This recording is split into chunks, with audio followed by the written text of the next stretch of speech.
goes deep. He slides in. He's safe.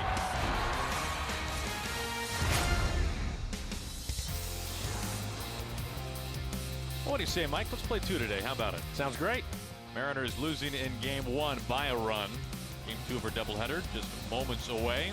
Good pitching matchup. Felix versus Fulmer. Fulmer, a young man who last year was an all-star. The year before that, Rookie of the Year in the American League. Happy to have you with us for Mariners Baseball on Root Sports. The Mariners trying to even up this series in advance of the finale tomorrow with Paxton up on the mound. We just got word a few minutes ago. The Mariners batting order, and pretty much to usual for the Mariners here today. Well, you'd think there'd be a couple of changes, and there is. Mitch Haniger is going to move up into second. Segura getting a day off. Cano, Cruz, and Seager in the middle of the lineup. Ben Gamble came on as a pinch hitter. He will hit 7th, and David Freitas obviously going to catch the second game. He will hit 8th in the lineup. Andrew Romine will round out the 9. For Fulmer, his best pitch is his slider. Pretty good fastball, though. His average fastball this year is 95. 3.51 ERA for him in 41 innings. He has 34 strikeouts. Opponents hitting 256. He swings and misses to begin Game 2. And Mike, the question that was lingering at the end of Game 1 was why the Mariners did not challenge the plate. The plate man, he acted speaking in between the 2 games, and well, very honestly, very simply, I suppose, saying that there was miscommunication, which is a shame to hear, but miscommunication between the video room and the dugout. Obviously some different personnel with things being shifted around, with Scott Service being gone for his daughter's graduation. But it was a surprise to probably everyone, including the Tigers, that that play at the plate was not challenged. Well, it was back in the 6th inning that it happened, and after that, Marco ends up giving up the 2-run home run, which proved to be the difference in the ball game. So instead of being out of the inning, Mariners end up losing by a run. Check swing, he does not go.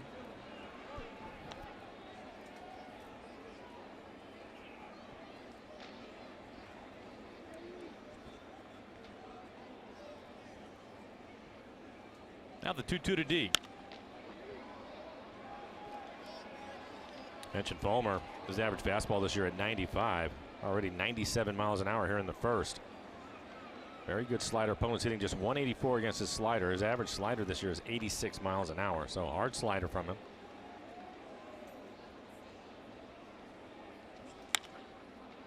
Flick towards left field. Mott took out there again, but a foul ball.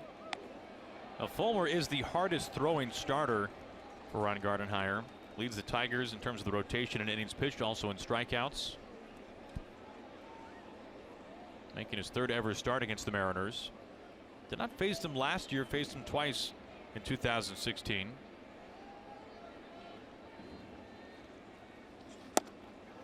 Full count, 98 that time. I say this about a lot of starting pitchers, Mike, but you want to get to them early. You look at the numbers for Fulmer this year. 10 of his 19 runs allowed have come in the first 2 innings. His first time through the lineup, he's heavy with the fastball. Bobbled there by Hicks at first base. Fulmer wins the foot race. 1 down. Oh, look at the defense. Again, Jacoby Jones will be in center field. Pete Kozma getting the start at shortstop. Kozma did not play in the first game. It was Iglesias who hit the 2-run home run. He is out. Kozma back in. Thought McCann will do the catching in the second game, and he is. He was DHing in the first game. One out for Mitch Haniger.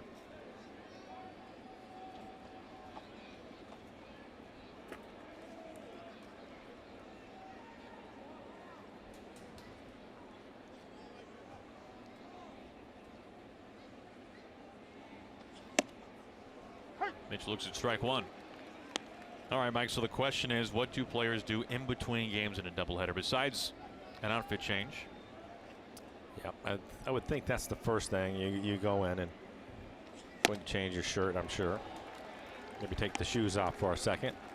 Have a bite to eat. Again, nothing too heavy. And then the next thing you know, that jersey's going back on and out you go.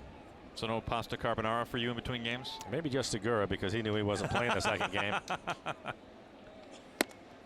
Well, we knew the Mariners would have a 26th man added for Game 2, and it's Dan Altavilla. Good to have Dan back. Off the disabled list and a part of the bullpen.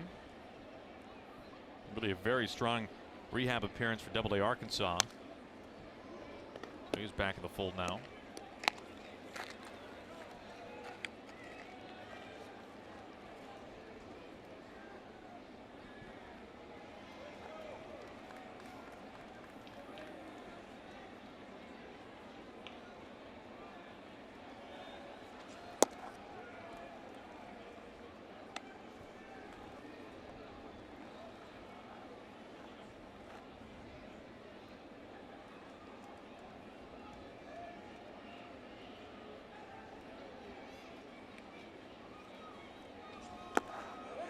An appeal.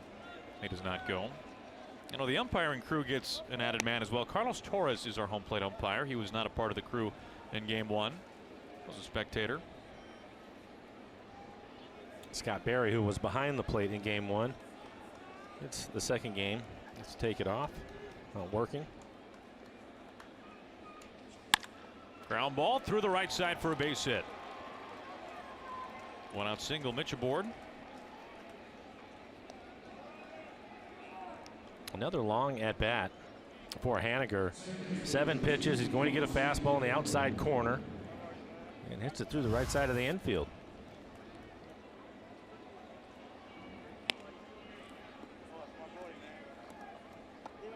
His first 2 plate appearances in game 1, he saw 15 total pitches those first 2 times up.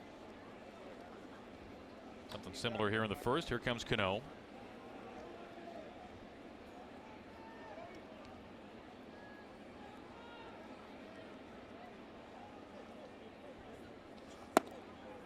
Ball 1 to Robbie.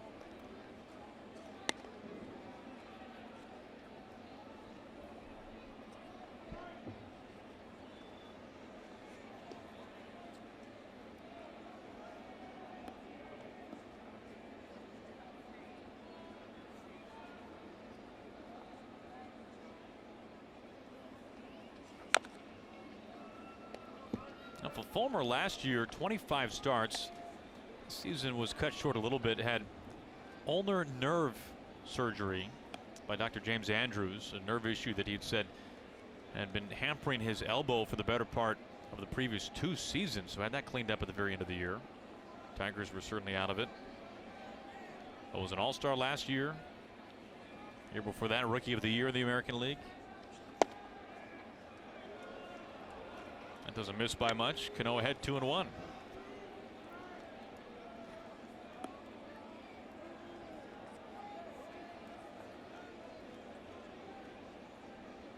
But Fulmer coming into today with really a strong start to the season, an ERA just barely above 3.5 over the first 7 starts.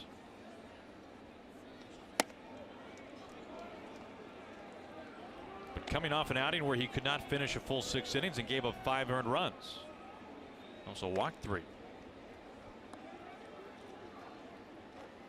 And he's had a 3-ball count to each of the first 3 hitters.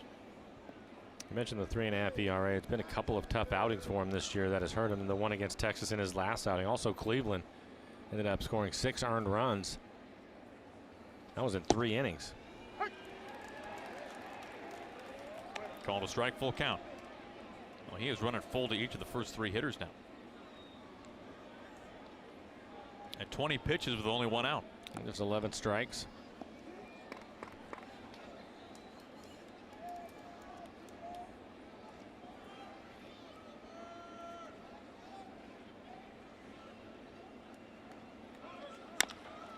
And a run, a chopper over to second base. Cano is out. Haniger into second, 2 down.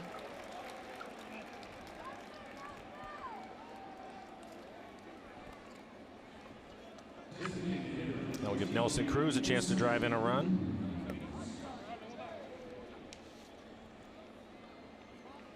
Mike, for the guys, by and large, do you think prefer the immediate doubleheader as opposed to the day-night? The immediate, you bet. Long day otherwise. Long day.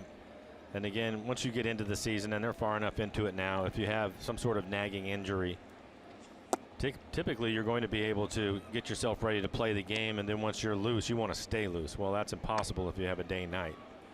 So some guys probably wouldn't be available if that was the case. Nelson 2 for 3 against Fulmer in his career. And let's face it, especially in this situation with the Mariners and the way things have gone, I think that they would definitely like just a straight doubleheader. Come right back tomorrow, day game at 1 o'clock. Then you get on a plane, you go to Minnesota for the 1 day. If you split it up, it just makes it for such a long day for them. Ellie behind 1-2. It will be a short flight tomorrow to Minneapolis, but be a 6:10 Central Time first pitch against the Twins. The Mariners will not be getting home until very late And then we'll get right back at it on Tuesday at home against the Rangers. Ground ball off the mound into center field. Haniger getting waved in. Mitch rounds third and scores. Nelson Cruz a 2-out RBI single. The Mariners take an early 1-0 lead.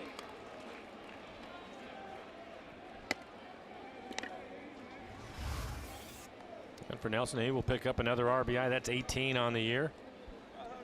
Look at the slider. Ended up in the middle of the plate.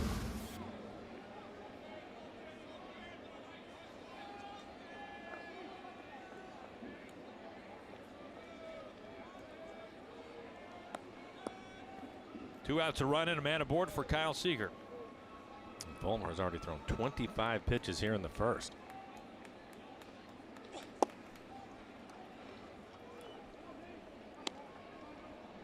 Missing for ball one.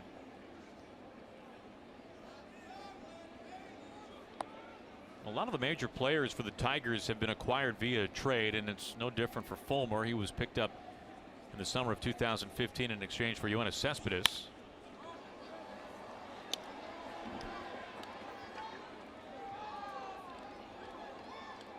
Fulmer was one of the top prospects for the Mets before his trade.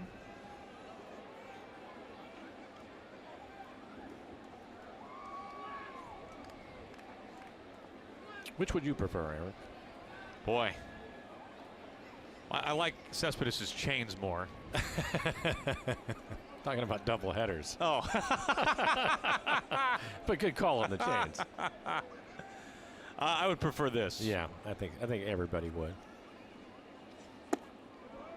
You know, I've only been a part of one day-night doubleheader. That was in AAA, and I can legitimately remember taking a nap on a couch in the concourse outside of the press box. So that's what the broadcasters do between games. Because you probably had about 3 hours. Yeah, it was a long time. Yeah.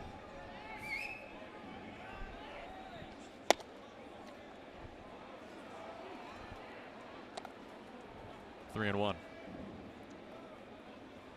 Speaking of chains and Cespedes, did you see that he had a diamond necklace break? I did see that.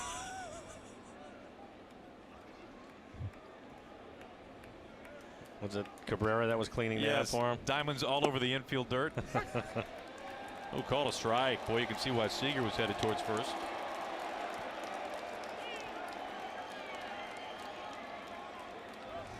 Well, 30 pitches in the inning, and he has not been sharp.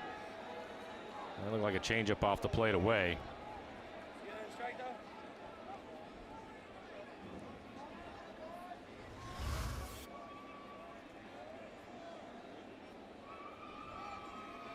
That is something you don't see happen to Kyle very often at all.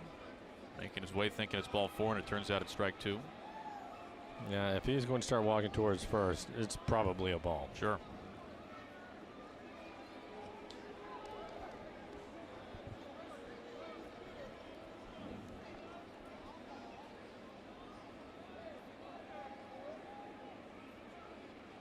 Here comes the payoff. Strike three. Boy, Seager not pleased. Top of the zone. We never see Seager talking. No, never. Never see Kyle talk. He's pretty hot.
The doubleheader. Happy Felix Day, the king, up on the mound.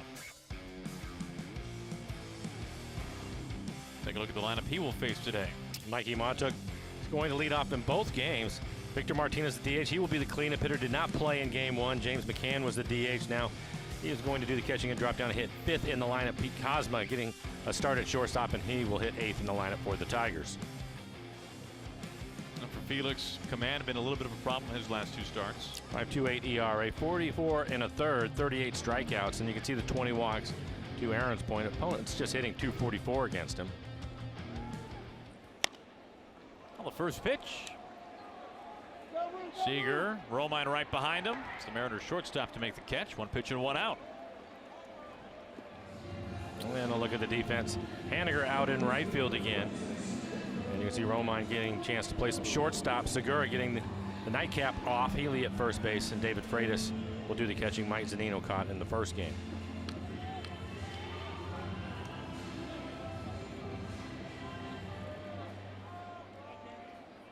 Jeimer Candelario, the third baseman, batting second once again.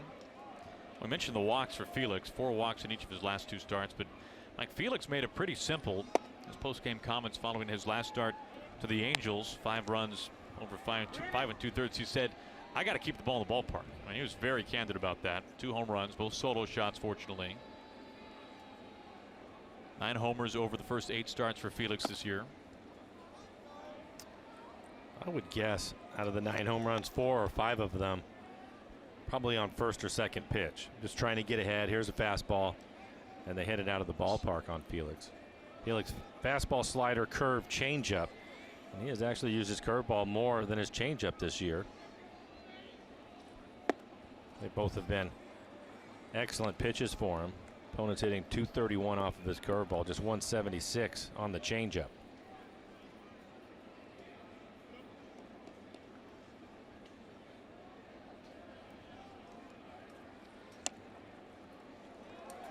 Well, that is on the edge, but ball 4.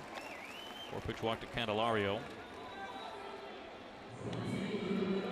We were talking about the Mariners trying to get to Fulmer early. That's where the most of his runs have come up. And the same can be said of Felix, Mike. 8 of his 26 runs coming in the first inning. It's been his worst inning, 3 home runs in the first. I think for most pitchers, yeah, this is always the case. It's always the case. They're trying to get settled in themselves, and especially when you look at both of these lineups, both of them very aggressive swinging. They're not going to be taking too many strikes, so you have to make quality pitches right away. I mean, year in and year out, the highest scoring inning is always the first. It's just interesting that you might think that some of those numbers, when you look over the sample size of the entire league over the entire year, would be coming against, you know, some 4 starters, some number 5 starters, but even guys who started all-star games. Just about all of them. Yeah. Right. That's just kind of the case.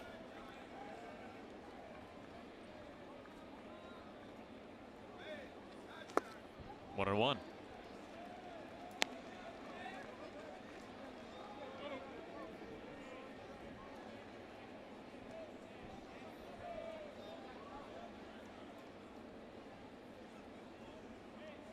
Mariners getting a run in the first inning on an RBI single by Nelson Cruz.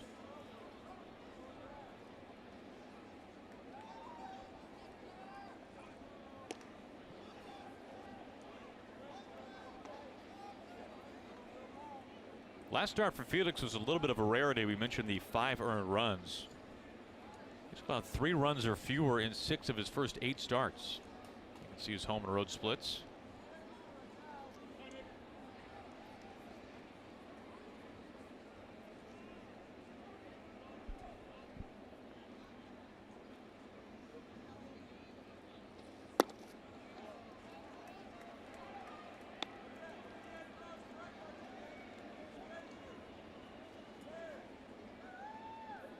Felix, this ballpark holds a little special feel for him. That was back in August of 2005 as a 19-year-old. Felix made his major league debut on this very mound.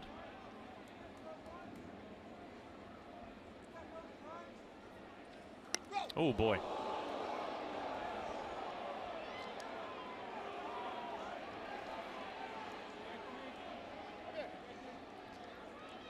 On the hand, about 45 degrees At first pitch in game one, so things getting a little bit cooler. It is not a pleasant day to be hit, especially on the hand. No, it almost sounded like it hit the knob of the bat. Take a look at it. Going to check his swing. That's clearly off the back of his hand.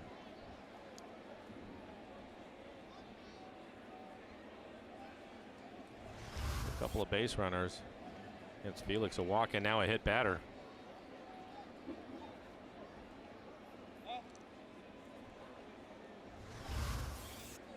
And we'll see the two-seamer running in on his hand.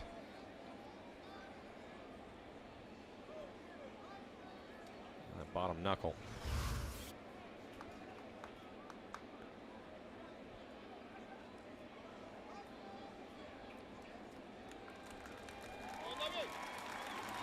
Able to stay in there.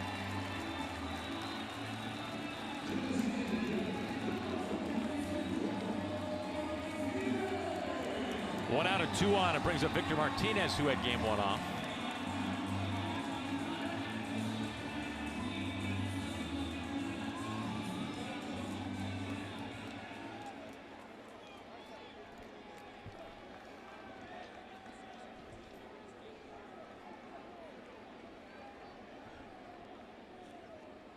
Martinez with good numbers against Felix over the course of his career. A .333 hitter, nearly 30 at-bats. That includes one homer.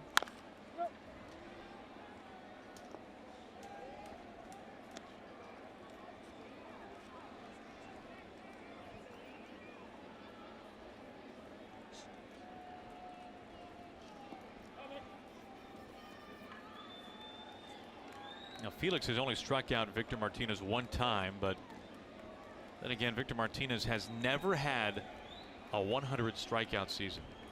Is that right? And this is his 16th year. His high water mark came 2 years ago, 90. Over 2,000 hits.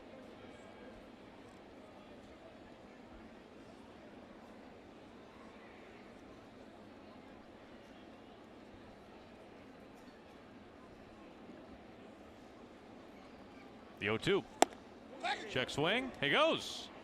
Hey, struck him out.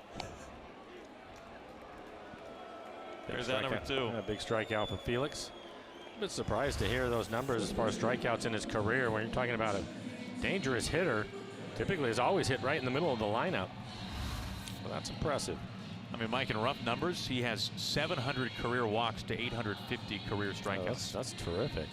That's rare in today's game. But a big strikeout for Felix.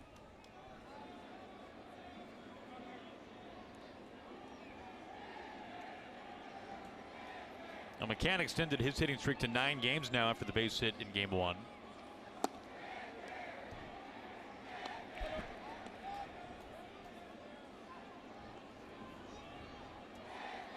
And because of injuries, namely to Miguel Cabrera, and because just the state of the Tigers right now, it does kind of go to show you that McCann is one of the bigger offensive threats right now for the Tigers.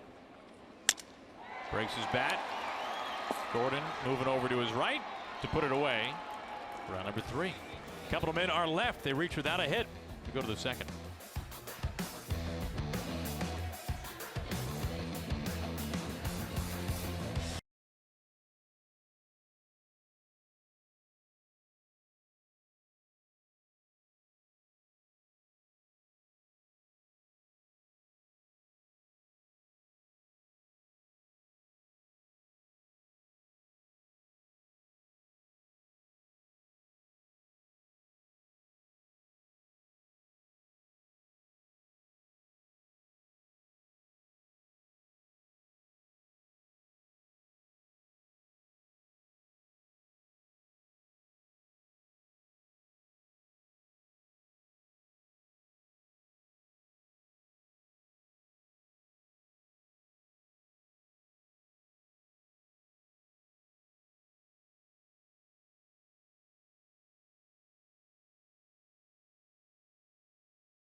Casino presenting R&B sensation Brian McKnight June 2nd. Tickets at emeraldqueen.com. By Safeco Insurance, find a local agent at safeco.com. Do more. And by your local Ford stores.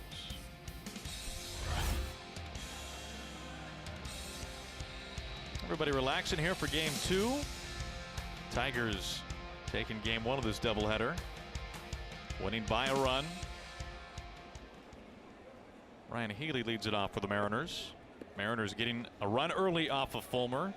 31 pitches in the first inning for Fulmer. Really struggled with his fastball command.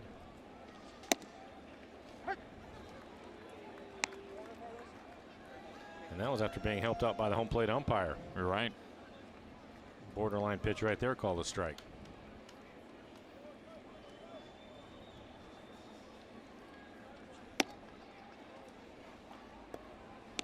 Ruled ball 1.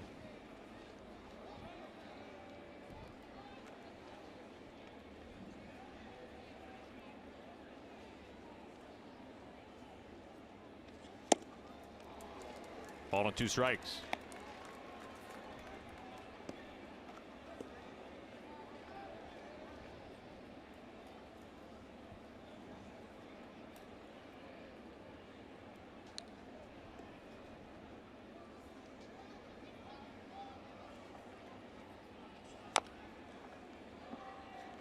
Fouled away at the plate. Still a ball and 2 strikes to Healy.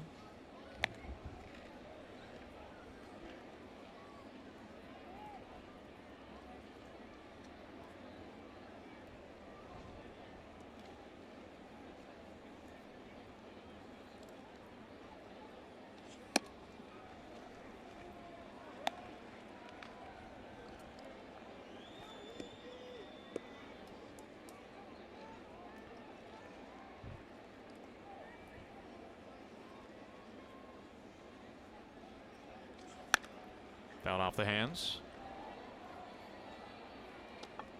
Another long at bat. 6 pitches so far. Starting things off here in the second inning.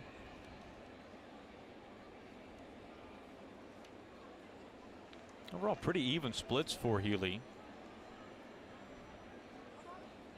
Actually hitting righties better. Might have to dig into the sample size on that, though, Mike.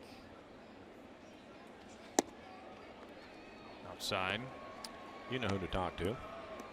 I trust no one, Mike.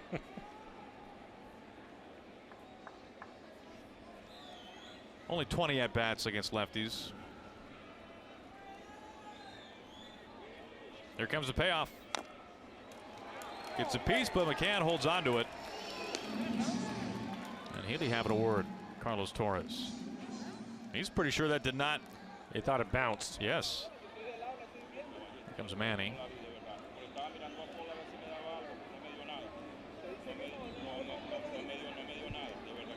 Carlos Torres getting a little too much face time here in the first 2 innings.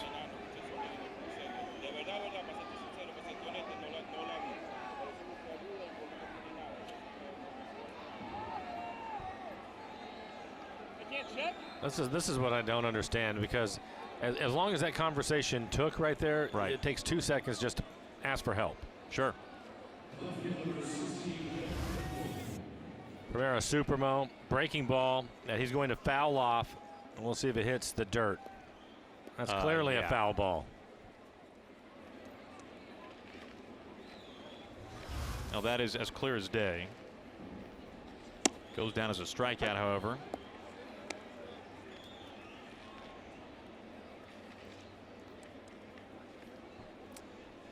Ask for help.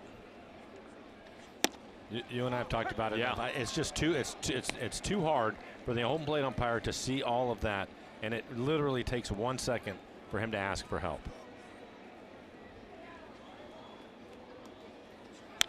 Now, and maybe you have an answer to this, Mike. Even in that situation right there, when Manny is talking to Carlos Torres, is it not allowed to then look down to first base and say, I mean, is it too late now? I think it's too late at that point, because Ryan's already barking at him to do it, and he's on his way into the dugout by that point. I think when Manny comes out there, it wasn't the case today with Ryan Healy. He wasn't going to get thrown out of the game or anything, but you want, 1, to protect the player, but 2, to make a point. Sure. But to play devil's advocate here. I mean, he could. I don't think there's anything keeping him from doing it, but typically you're not going to see that. And that's on the umpire. I think so. To me, that's not much different than if a home run is ruled fair or foul. It goes against you. It's happened, right? Maybe even it goes against you. It is a home run. Take a look. And now the manager comes out and asks for, hey, can you guys get together and look at that? I don't see what the difference is. In fact, this is much easier. Much easier, exactly. Strike 3 call. And with Ryan hitting, Paul Nauert is at first base. He doesn't have anything else to do but to watch for something like that. That's all he's doing. There's nobody on base. James Paxton is scheduled to pitch next Friday for his first home start since throwing a no-hitter. We're celebrating with select view-level seats for only $20 and select main and club-level seats for $30. All fans will receive a commemorative no-hitter placard suitable for framing, courtesy of Oberto. For tickets, visit mariners.com/Paxton. Freitas on the first pitch, right in line with Machado, the second baseman. 3 up, 3 down. We go to the bottom of the second.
And the Mariners host the Tigers at 6:10. Thanks to KeyBank, the first 20,000 fans receive a Felix Hernandez bobblehead that actually grows grass. Don't miss your chance at bobblehead history by picking up your seats now at mariners.com. Manny was out to have a quick chat with Carlos Torres. Top of the second, we go to the bottom. Former Mariner John Hicks leads it off. All right, we were talking about the first base umpire. And you can see him left side of your screen. Paul Nauert had a pretty good view of that. Was not consulted. Hicks a shot to center. D spinning around to a knee. Limbos and he makes the catch.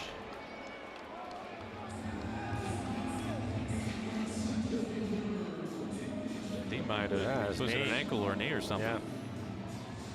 Turns around to run to a spot, which is what you're supposed to do. And he had to put on the brakes. Oh, yeah.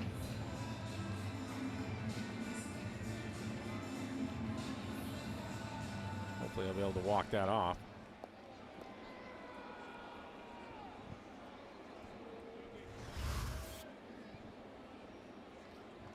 A quick out number 1 here is Jacoby Jones.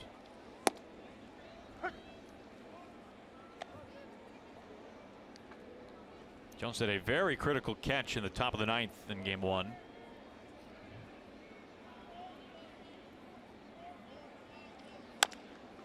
In play, Romine, a low pick, throw to first, not in time. Jones so fast. Infield base hit.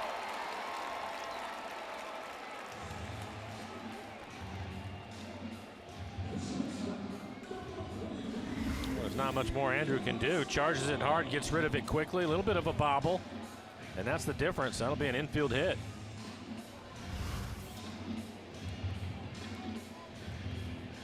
Looking at that replay, well, I guess it's another question I would have too. If Mallard actually saw the ball hit the ground, why can't he just say something? Excuse me. Yeah, maybe we take a look at this. As it turns out, guys, just waving his hand over there.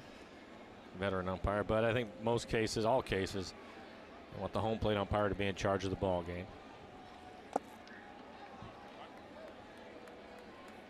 Cosma made his Tigers debut on the last road trip for Detroit. Only 3 at-bats in the Tigers uniform. Has already homered, although not much of a home run hitter at all. We've seen him over the years bounce through different organizations. Came up originally as a very highly touted prospect with the Cardinals.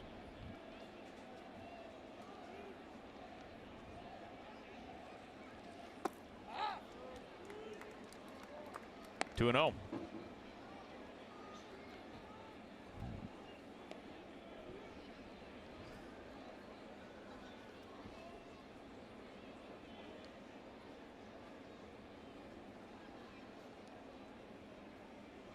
Jones at first, 1 out. Lined into left field. Gamble having to chase after it. Jones is burning into third base. He's waved in. On his way home, he will score without a throw. Tiptoes across the plate. Does not take much to score him from first. Cosma drives him in. This game is tied.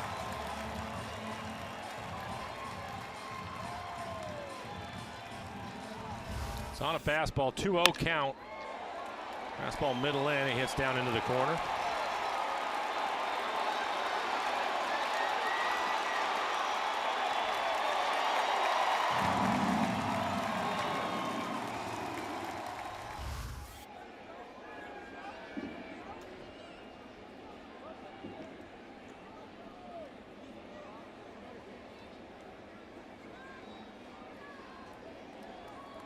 Here's Dixon Machado, the second baseman. No relation to Manny.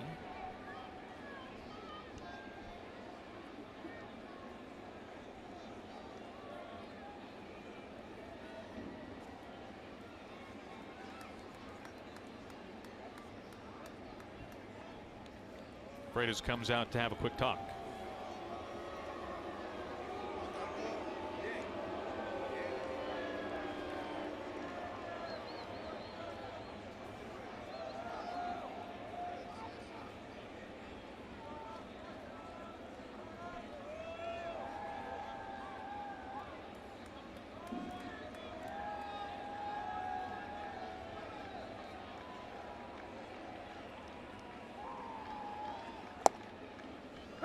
Speaking of Manny Machado, it'll be interesting to see where he finishes the year. He is off to an absolutely torrid start, and no team is further outside of first place than the Orioles.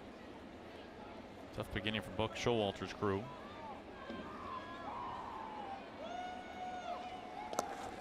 One and one.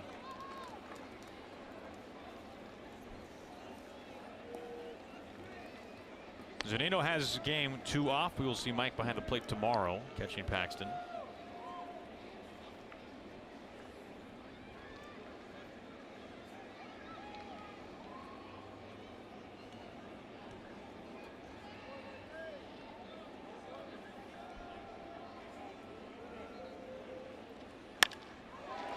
Pass Seager into left field. Cosma being waved in. Gamble's throw coming home to the plate. Not in time. And that throw enables Machado to get into second. Tigers have taken the lead.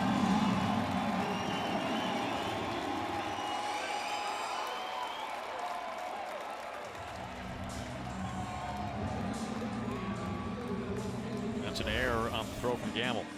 Yeah, base hit, RBI. He's 7 with him moving up. Strong throw from Ben, just offline.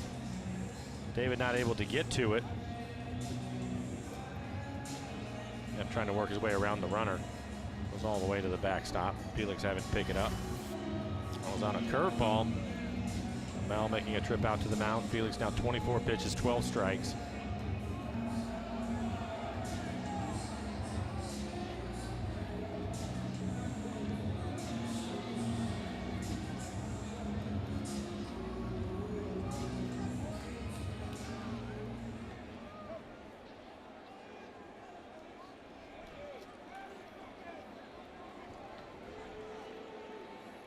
One out, 2 runs in. Machado at second base. Here's Mikey Montook.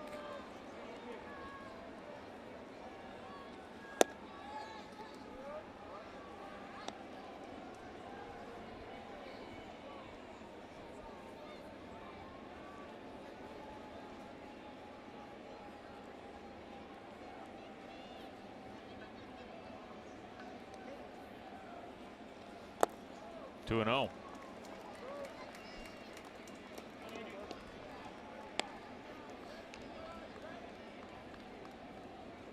One of the things we've seen from Felix this year is really mixing it up. Talked about it at the start of the game, using his curveball more than his changeup. Problem is here early on, finding himself in some tough counts.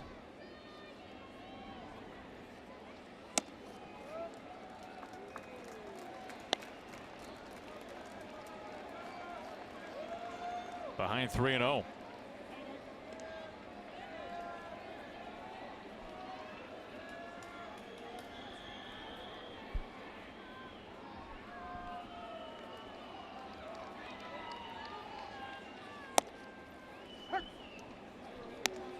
Lower outside corner, 3 balls and a strike to Montook.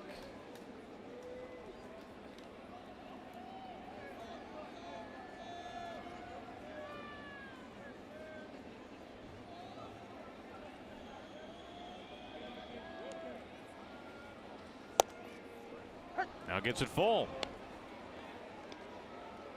Good location last 2 pitches. And typically when he's locating his fastball like that, he's in great shape. Mentioned his curveball and his changeup.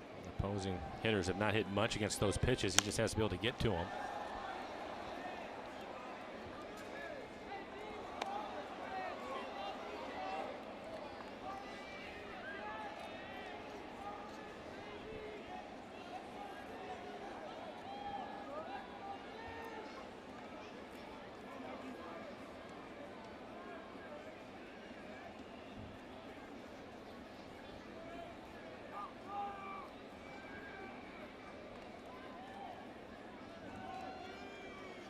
The 3-2. Almost hit him. That's the second walk. He has hit a batter as well.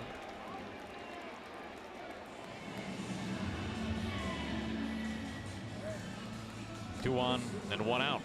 Well, tomorrow, final game of the series here from Comerica Park. James Paxton up on the mound going up against another Seattle guy, Blaine Hardy. So Matthew Boyd in game 1 of this doubleheader. Paxton, of course, coming off the no-hitter. Our coverage beginning early back home, 9:30 Pacific time. Hope you can join us for the final game of this series. Strike 1 to Candelario. I didn't think of this until now, but in your experience, when you are the starting pitcher of game 2, will you not be getting to the ballpark until somewhere through game 1? We didn't see Felix in the dugout in the first game. No, I think it just depends on the pitcher and what they want to do. And Felix being a veteran, he could probably get here at his normal time prior to the game, knowing that. It requires, somebody to stay in touch with him if that's going to be the case, just to let him know where the game is moving along at. And he probably was aware of that. But I would say that it's most of the time, I would say that the pitcher would be here probably around game time of the first game to get ready for the second game, that kind of thing. And typically, they're in the trainer's room getting worked on like they normally would, so you wouldn't see them in the dugout. Okay. Just seemed like it would be kind of an odd, starting pitchers more than anyone are so routine based. Right. That if you were here when all the other guys got here for the first game of a doubleheader, it would be a much longer day than you're used to. Sitting around for a while. Yeah, I think most of them would get to the ballpark probably somewhere in the neighborhood of 2.5, 3 hours prior to the game. So I wouldn't think that would change for Felix if that's what he wanted to do and stay on the routine. So you're talking about him getting here right probably at the start of the first game. Makes sense. 2 on, 1 out. Machado at second base. Montook, who just walked at first. Strike 3 called, just above the knees. Candelario caught looking.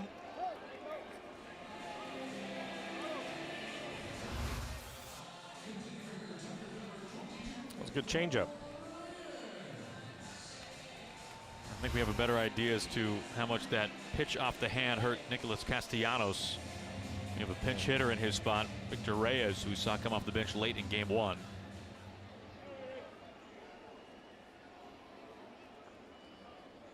Castellanos done for the day.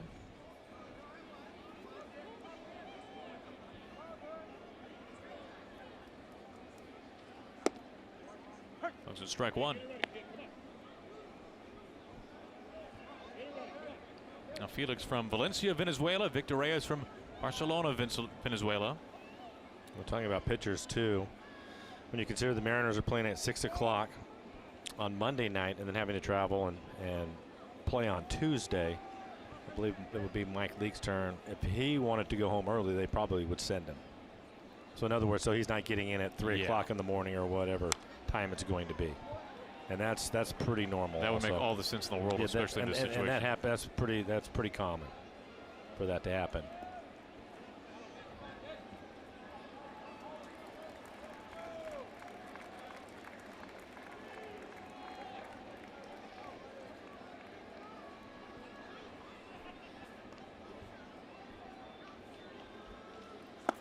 Swing and a miss for strike 3. Makes quick work of Reyes. A couple of runs scored. 2 are left. We've played 2.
Final local agent at Safeco.com. Do more.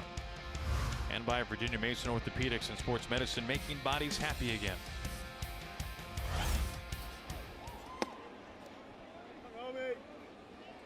Romine leads it off. Getting the start today, batting 9th and at shortstop.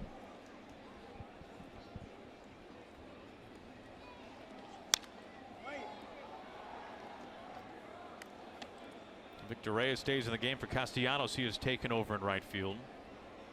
Castellanos hit on the back of the hand by a pitch from Felix. Done for the day.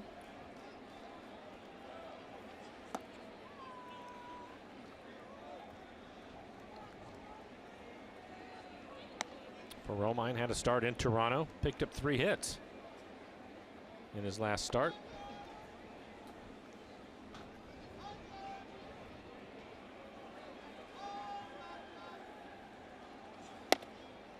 Romine was a part of some really good Tigers teams. Pretty popular guy yesterday when we came back, or when we were here for the first day, I should say. Was a Tiger for parts of 4 seasons. In fact, there was normally, like when we go to New York, there's normally a big pool of reporters to talk to Robbie. Yep. It wasn't that big, but there was a pool of guys to talk to Andrew Romine.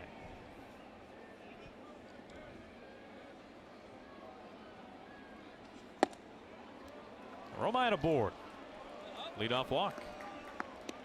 Well, the Orca card is all you need to ride the Sounder train, Link Light Rail, buses, ferries, and streetcars. Learn more at getorcasmart.org.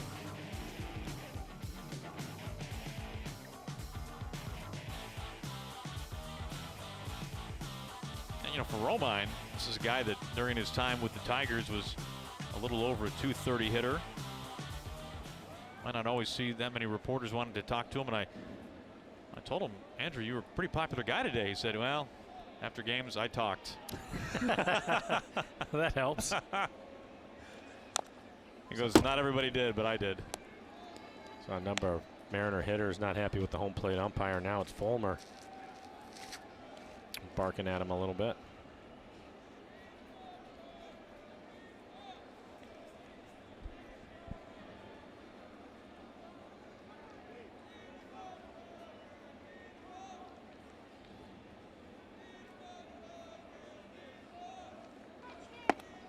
Outside.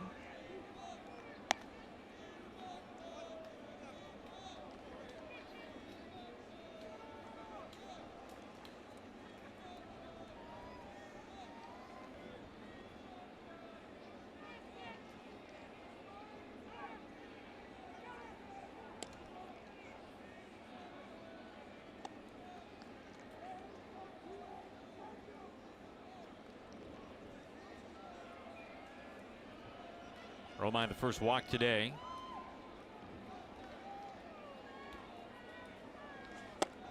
He's showing bunt. Here's a throw over to first base for Romine in standing.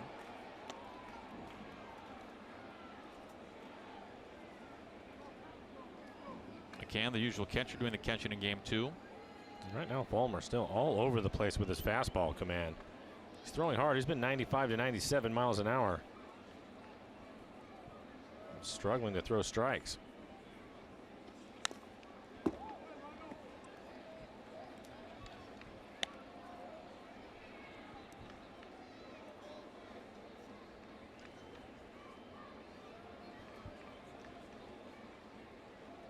.31 of those 56 pitches coming in the first inning for Fulmer.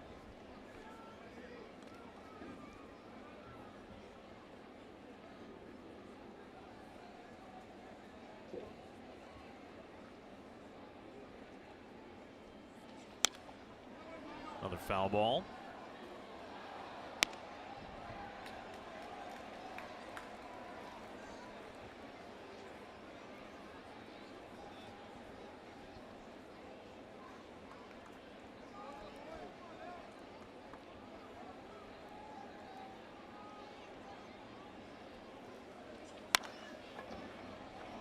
Smothered by Machado off of his leg. Looked like he could almost sit on it.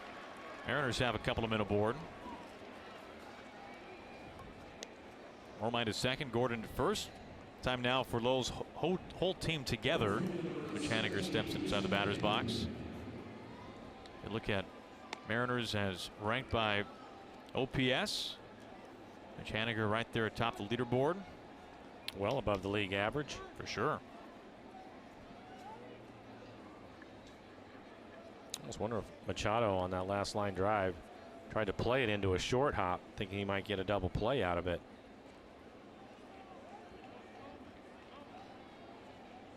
Turned into a base hit.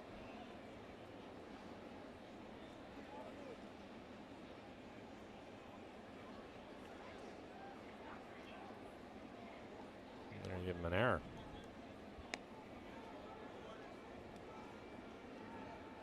So we need 4.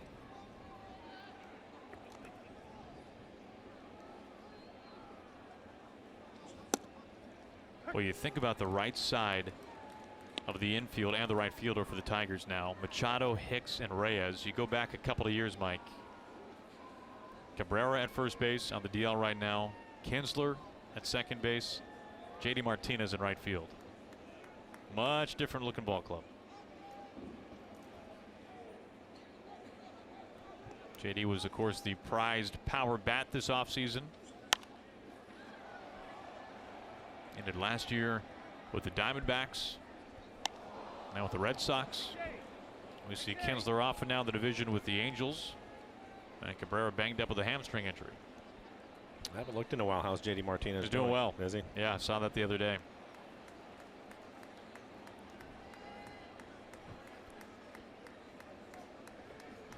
Mitch with a base hit into right field his first time up.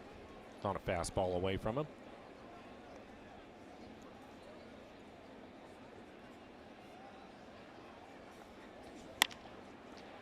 On the ground, left side. On to second for one. That's all they'll get. As Gordon gets tripped up there. He's all right. It's a good sign. Romine into third. Haniger to first. Late slide. Just trying to beat the play. Very good play by Cosma. Filling in for Iglesias at short.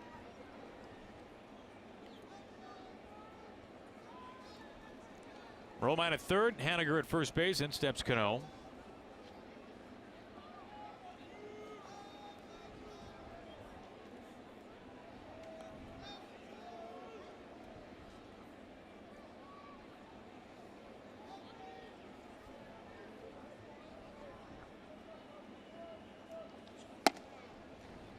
Up high, ball one.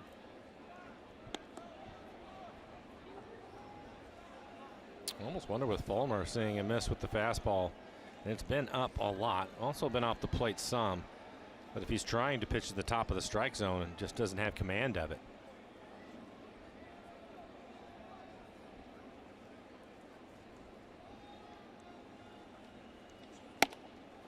Another high fastball. Just has not made an adjustment to get the ball down.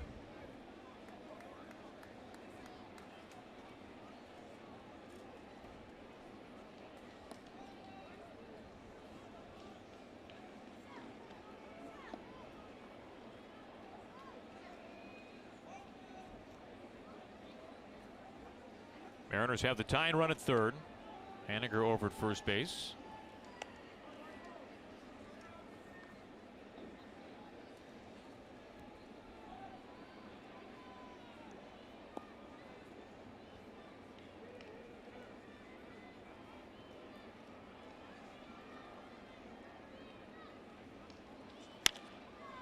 Two and one.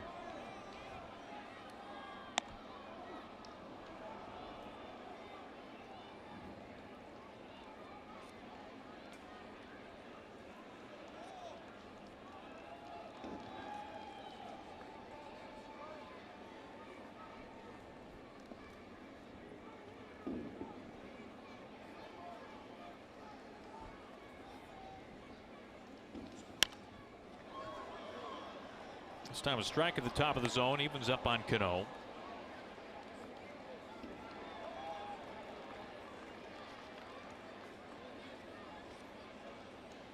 Tigers taking game one of this doubleheader. 4-3 was the final. It was a quick ball game. Just over 2.5 hours. Mariners trying to even things up here in game two and a chance for a series win if they could tomorrow behind Paxton. In play, out to Cosma, the shortstop. Flipped to Machado, and the double play completed to end the inning. Tigers have the lead. We go to the bottom of the third.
T-Mobile presents Hats Off for Heroes because we stand ready to serve all military and veterans with half off their family lines.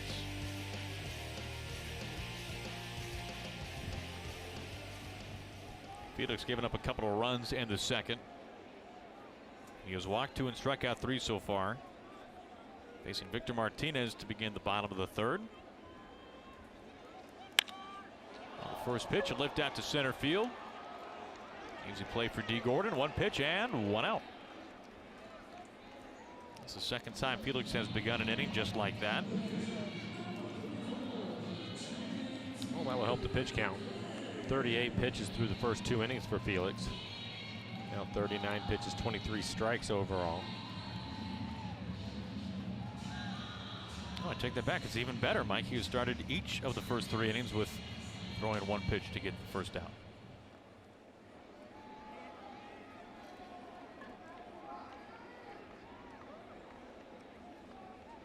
Now McCann has now hit safely in 18 of his last 21 games, including game 1 of this doubleheader.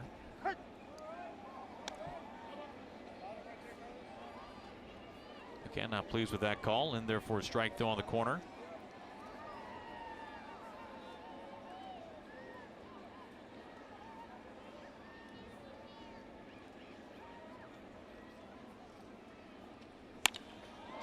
Into left field, Gamble going back on it quickly. 2 outs.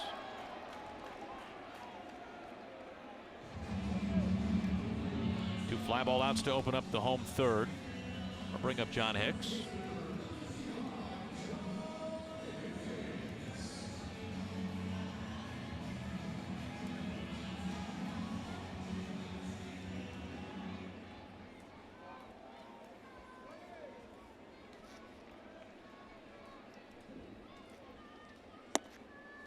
First pitch strike.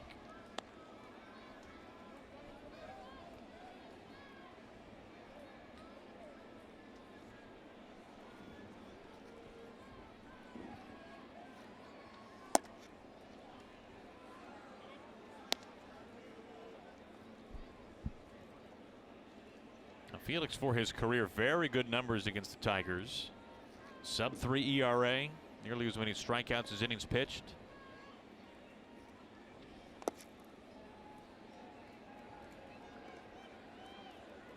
Especially impressive when you consider the caliber of teams that they had for a good 5-year stretch.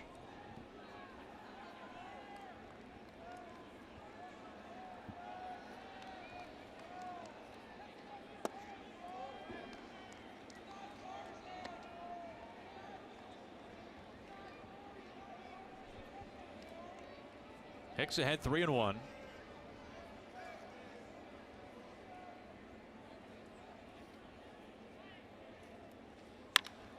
Line into left, Gamble diving, can't make the catch. Well, at least he was able to keep it in front of him. Kept it to a single. Way to dive for it. He wasn't sure that he was able to get it in the webbing of his glove. But he traps it. He's so good he doesn't even know it. You see him look right there.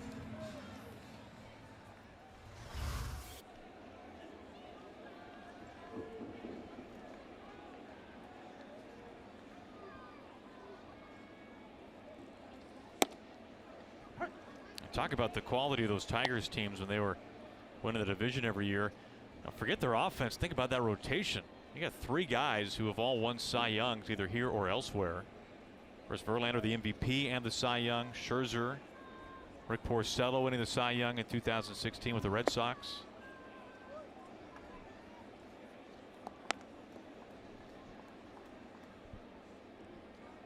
One to Jones.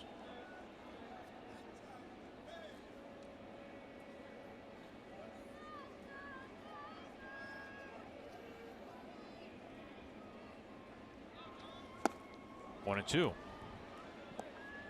And Verlander now, who has the, let's see, the lowest opposing batting average in baseball, the lowest opposing OPS in baseball. He might not even be the best starter in his own rotation, like Garrett Cole is doing.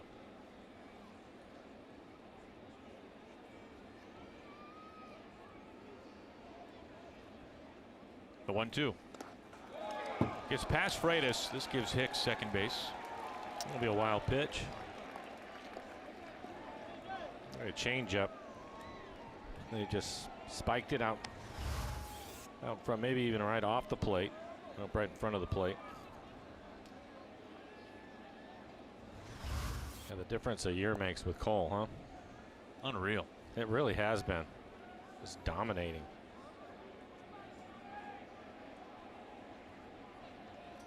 That one-hit, 16 strikeout effort against the Diamondbacks truly was one of the best starts in Astros franchise history.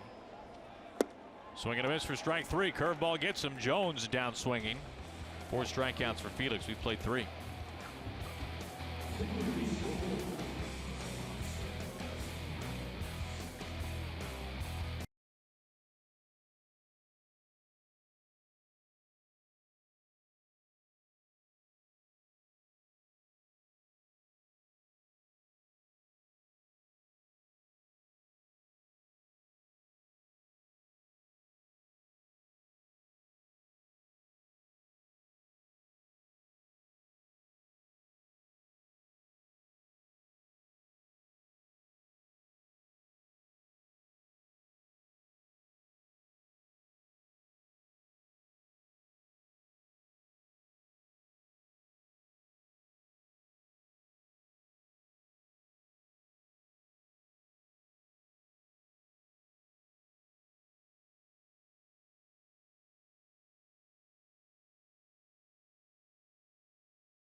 Could save you 15% or more on car insurance.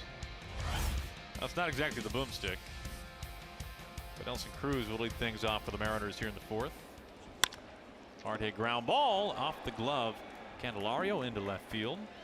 That'll be 2 for 2.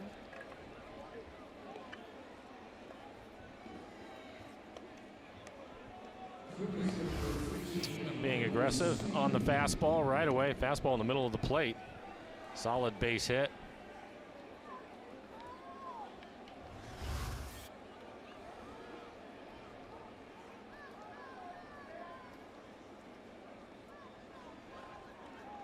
This is what I think is so interesting in today's game. Kyle in his first at bat, a couple of pitches were called strikes that were not strikes. And he had a few words with the home plate umpire. And at that moment, it's just Kyle trusting his judgment. By now, he has seen the video of it. And so I think if there's another borderline pitch, sometimes for a hitter, that's a little bit tough to take. And we'll see if Kyle says something again.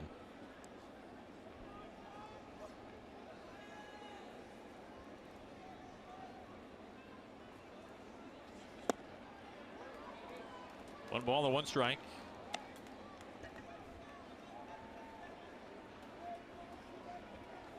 I was just told that the exit velocity on Nelson's base hit, 114. Ah, it's a routine ground ball for Nelly. Getting a little light rain, by the way, here.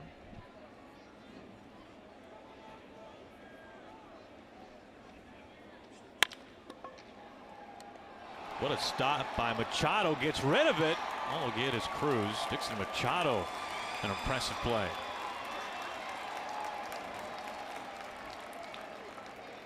Didn't appear that he was going to be able to get to it off the bat, but showing some range. Diving stop, and the force out at second.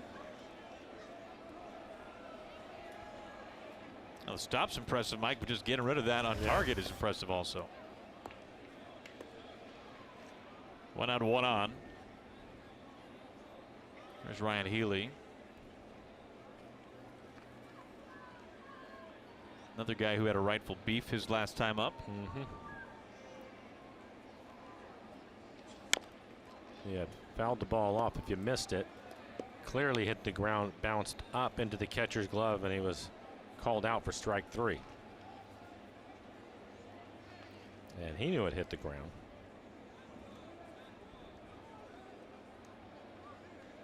And McCann knew it hit the ground.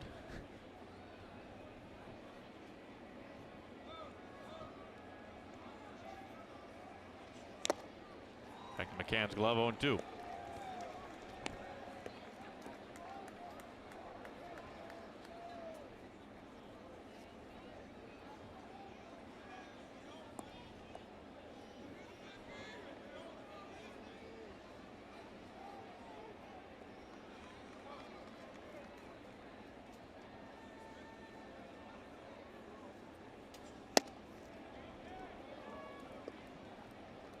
Ryan gets a call there. 1 ball and 2 strikes.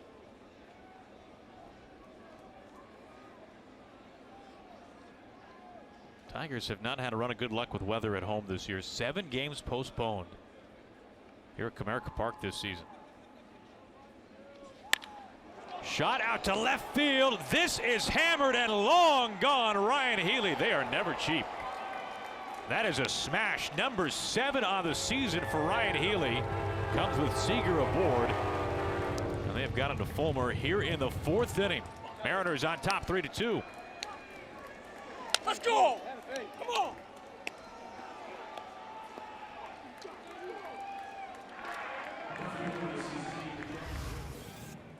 Little breaking ball right in the middle of the plate. Middle. He has been hot.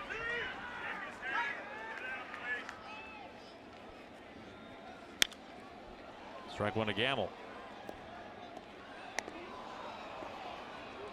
7 home runs in his last 15 games since coming off the disabled list. Here's another look at just a little spinner, 88 miles an hour in the middle of the plate.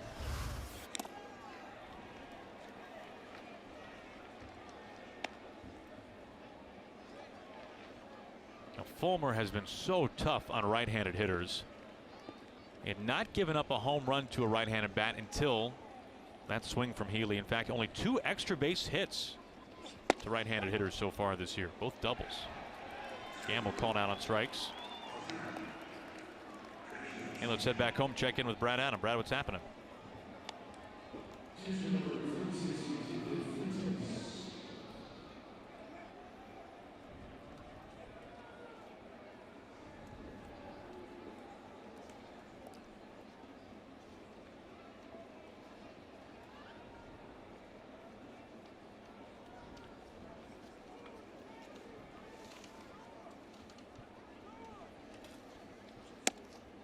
Thank you, Brad. And steps Freitas, looks at ball 1. And Mike, the question isn't what do the guys do in between games of the doubleheader. It's what does Brad do during both games of the doubleheader. Freitas out to center. Jones is there. I'm sure there's plenty of organic quinoa back in the studio for Brad to keep himself nourished during both games. Middle of the 4th, Mariners are on top.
entire family at Safeco Field on Sunday, May 27th. The Mariners will be taking on the Twins. All kids 14 and under will receive a Mike Svenino lunch bag courtesy of Aquafina. Then following the game, all fans will be able to watch the classic baseball movie The Sandlot. How about this on Mariners Vision? Check out mariners.com to pick up your seats. All right, Mike, you noticed something at the end of the last half inning. We were talking about the home plate umpire and a couple of hitters from the Mariners, and now it's Fulmer, the pitcher. And he's letting him know. He was barking when he was walking past him, and apparently the home plate umpire said something back to him, but guys are not happy with the strike zone. Strike one to Pete Kozma.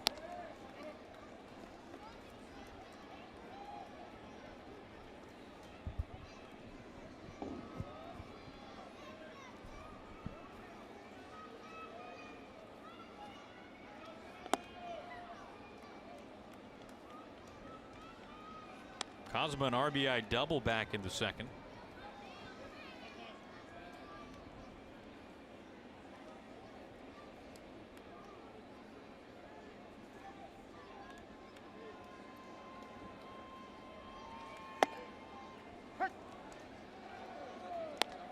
Top of the zone strike. Felix with 4 strikeouts so far. Chance for his 5th.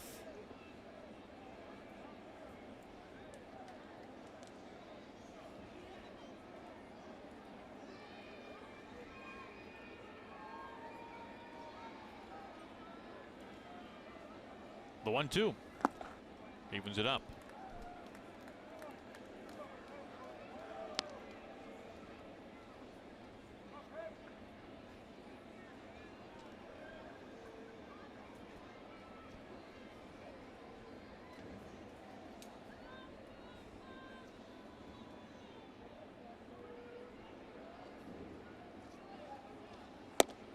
Strike 3 call.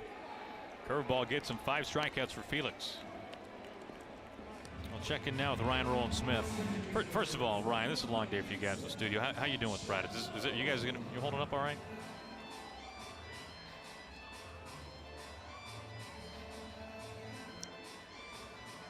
Yes.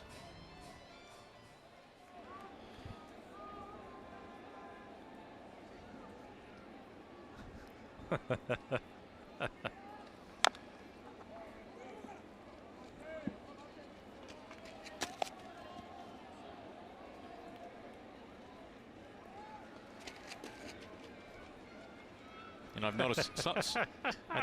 I think some of Brad's ties are from the cassette tape era as well. Well, in all seriousness, you know, we saw some command problems early. A couple of walks first 2 innings from Felix, but what have you made from the King since then?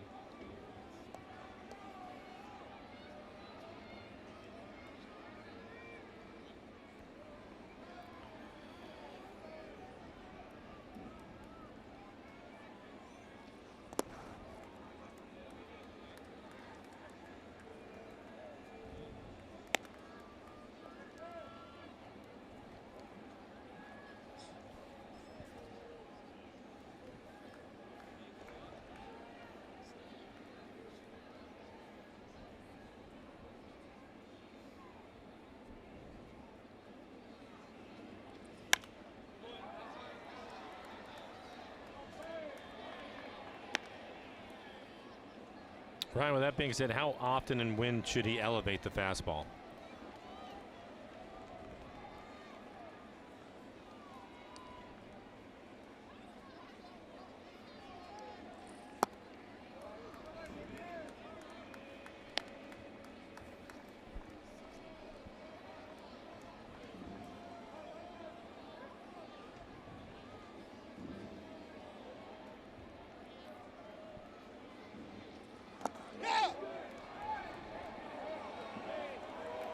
Used the curveball to get his 6th strikeout. He struck out 3 in a row now going back to the 3rd inning. Hey, you know, Ryan, we've seen home plate umpire today catch some flack from both sides. Most recently by Michael Fulmer, the starter for the Tigers. And if you're a starting pitcher and you've got a situation like this, is there a code of conduct to go by? Is there a protocol? How do you handle this?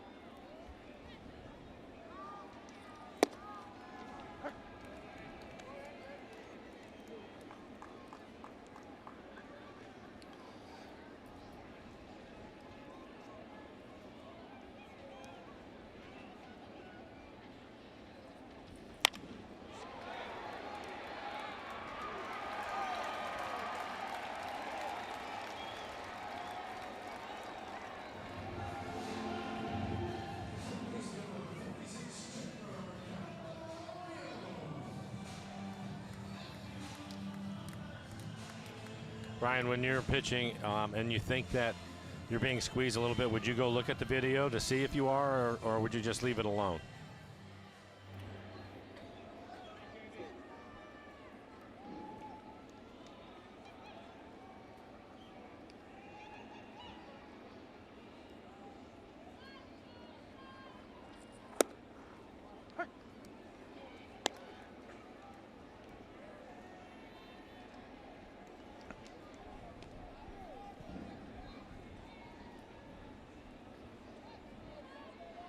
Hey, Hyphen, always good to hear you, and tell Brad that his tie collection is just fine. And go back to those old school headphones that he brought in with him. We'll be catching cassette, right? The cassettes, yes. Cassette. Nice. We'll hear more from Ryan and Brad coming up on Mariners post game presented by Alaska Airlines. So this one's in the books.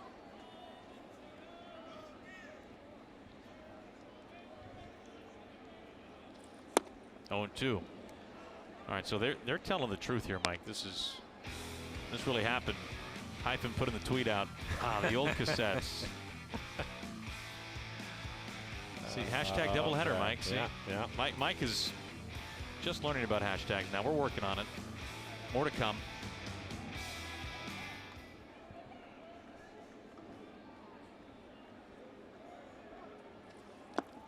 And the dirt, throw down to second base. Not in time. Machado in safely.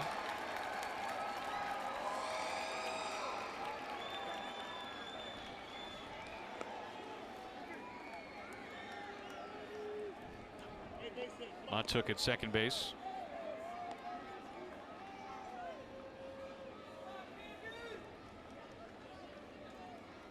Well, good news, Felix is ahead in the count. Quality pitch. Get out of the inning.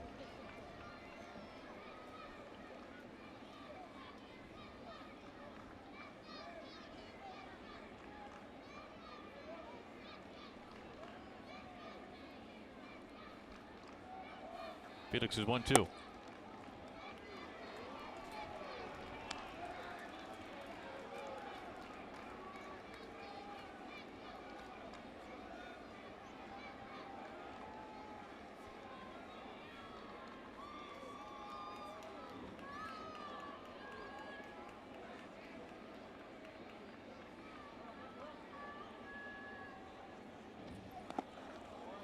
Check swing. Want to appeal down to third base. He does not go.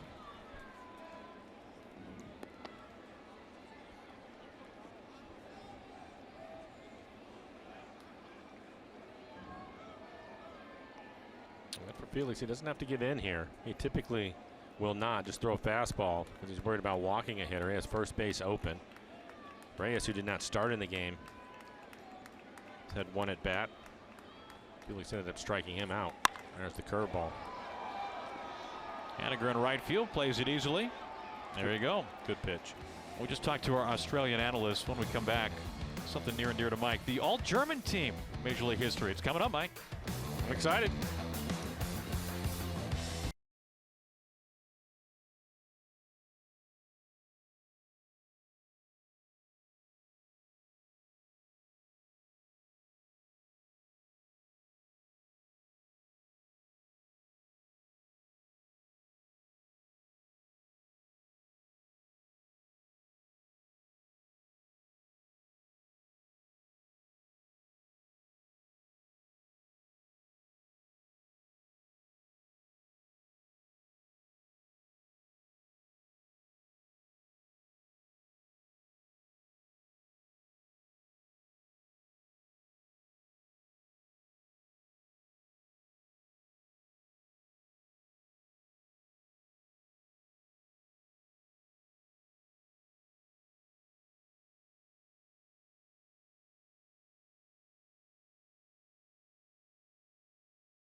But in the meantime, our all-German team, Edwin Jackson of no-hitter fame is our starting pitcher. Some active guys here. Max Pretty Kepler. good right-hander, by the way. Yeah, you're right. Max Kepler, we see him with the Twins. Aaron Altair of the Phillies.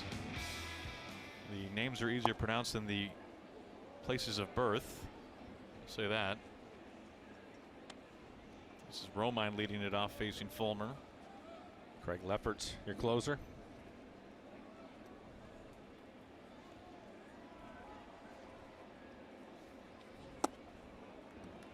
2-0. It's right there at the knees, goes in Romine's favor. He walked his first time up.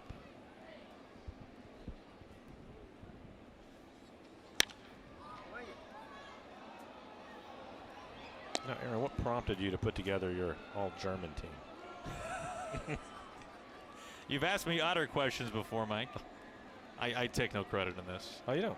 Okay. But I have many times looked up your numbers compared to your my hit total. German counterparts. Yep. Typically, when I introduce you to my friends for the first time, I say, this is Mike Flowers, the all-time German home run king. Because that is true. I always appreciate that, by the way. Well, Kepler's coming for you, man. He's off to a really good start in his career. Very good young player with the Twins. Yep. He had a home run last night, I believe. A big one, part of the come-from-behind win for the Twins. They were out in Anaheim. A 3-2. Another foul ball.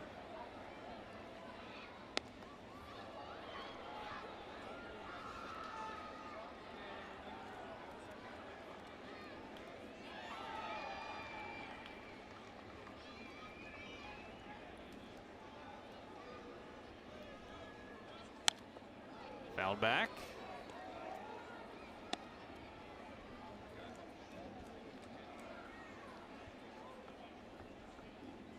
Romine, Gordon, and Haniger, 9-1-2.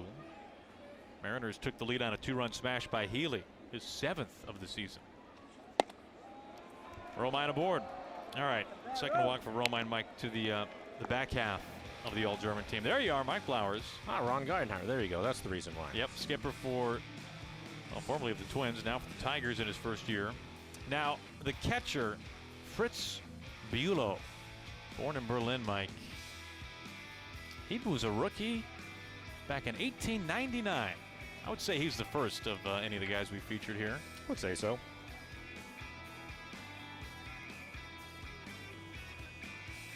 And, of course, at the bottom, how can I leave off our esteemed reporter, Shannon Dreyer, born in Germany. Go, go, go, go, go! This gets away from McCann. Keep going! Romine taking a wide turn, holding off at second base. It'll be a pass ball.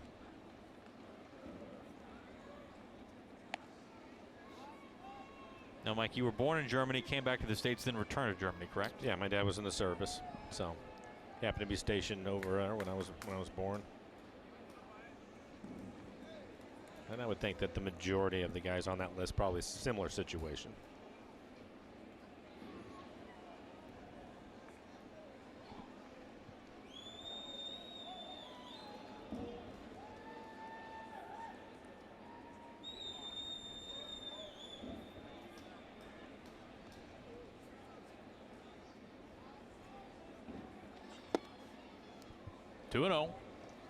What was the Little League scene like when you were a kid in Germany? I was fortunate. Small Air Force base growing up. Went through elementary school over there. And it just so happened that I think there was 4-story buildings that we all lived in. And the building that I was living in just happened to had the Little League ball field as my backyard. Seriously? Yeah. Literally walk right around the back of the building and the baseball field was right there. So I spent, as you can imagine, a lot of time there. It was great. That's awesome. Yeah. Now walk to Romine, now 3-0 count to D. Gordon. And a 4-pitch walk. My bad, brother. I could have gave it to you. My bad, big dog. Warwick Soppold getting loose for the Tigers. 2 on, nobody out for Haniger. Already 91 pitches working here in the 5th. When you were a kid, could you follow big league baseball? the one Monday night game. Okay. We were able to get that. That's the reason. That's really the reason why I became a Cincinnati Red fan. Chris Bosio, the pitching coach, making a trip out to the mound because they seemed to be on all the time because they were really good. Sure. So they were the Monday night game, and that's how I got to know the players. And Was that actually on Monday night when you were in Germany? I mean, with the time zone change? Yeah, I think so. From what I can remember, I'm not sure if it was a replay of the game or not, but yeah. And the cool thing about it, as a kid, I was very fortunate. I'm not sure if they have it this way anymore, but you would play on your team, whatever the team is, the Mariners, and you'd play your regular season. Then you had basically get an invite for a tryout for the All-Star team, and if you were able to make the All-Star team, then you got to travel, which was a lot of fun. Really? Oh yeah, all over the place. So you were traveling all the time, I guess. Yeah, it was fun for That's a couple very of cool. years. Yeah, it's a great experience. 2-on, nobody out. The Mariners a chance to open this one up a little bit with Haniger coming up.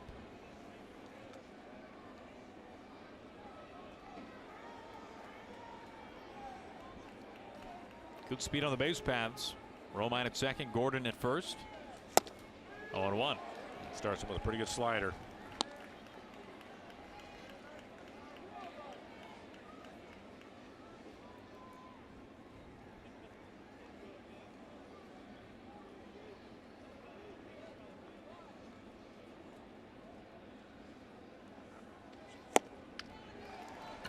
Oh, 0-2 now. And right back with it again.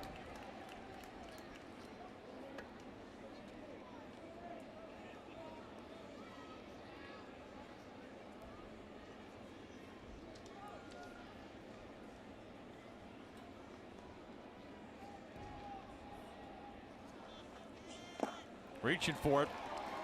Goes back to it for a third time. There's our number 1.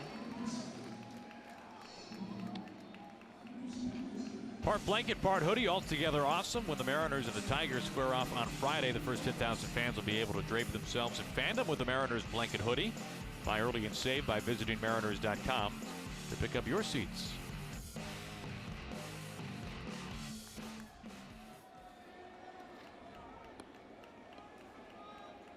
One out, 2 on. Here's Cano.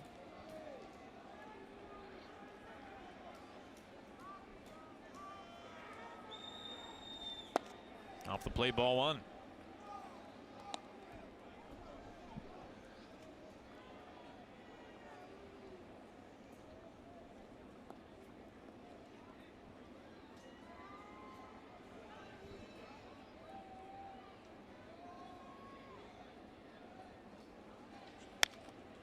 Pretty good swing.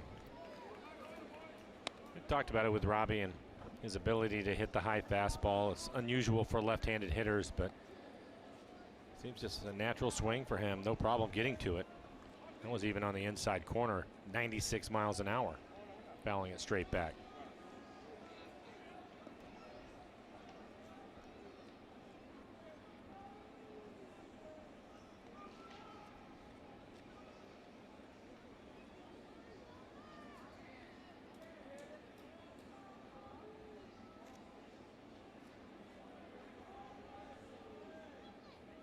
The 1-1.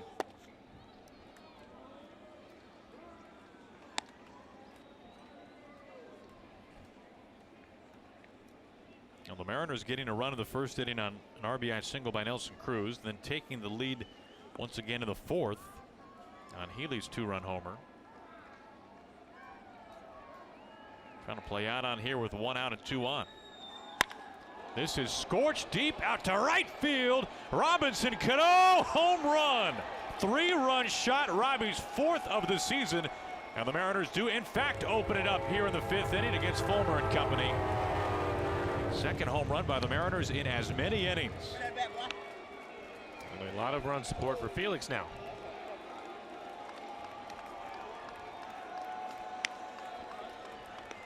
Speaking of Ron Gardenhire, out of the dugout. Going to make a pitching change.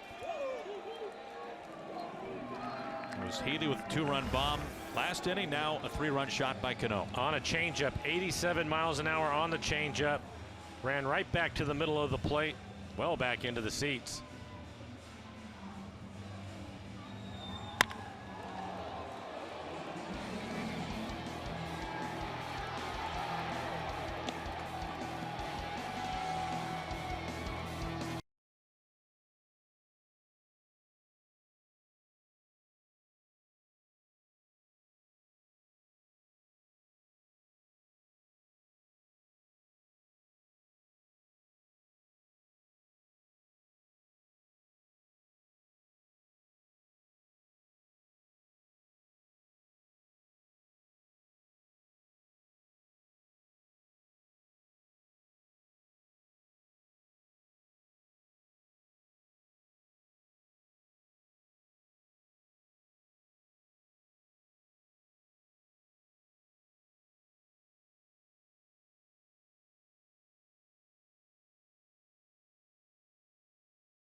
blast.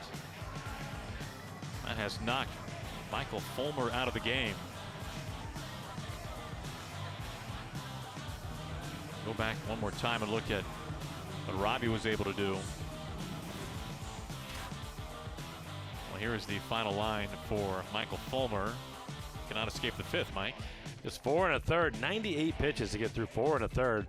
5 hits, 6 runs, all of them earned 3 walks. Of course, the 3-run home run by Cano, 5 strikeouts. Nelson Cruz facing a new pitcher, Soppold. Cosma, pretty play. But no drop-off so far at shortstop here in game 2 with Iglesias getting a breather. Or it's Soppold, the new pitcher for Ron Gardenhire. 11 appearances, ERA right at 3. Just 5 strikeouts in the 12 innings that he has worked. He's given up 1 home run. Fastball, curve, slider change. So he throws a little bit of everything. His average fastball, 92 miles an hour. Well, for Fulmer, this goes down as his second worst start of the season. Ties his season high in earned runs. Shift is on for Kyle.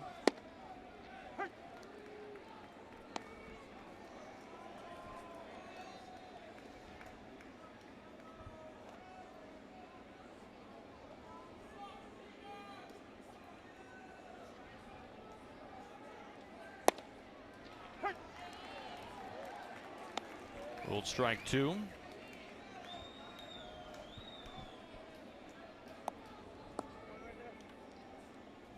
So the Mariners with 2 runs in a 4th, 3 here in the 5th.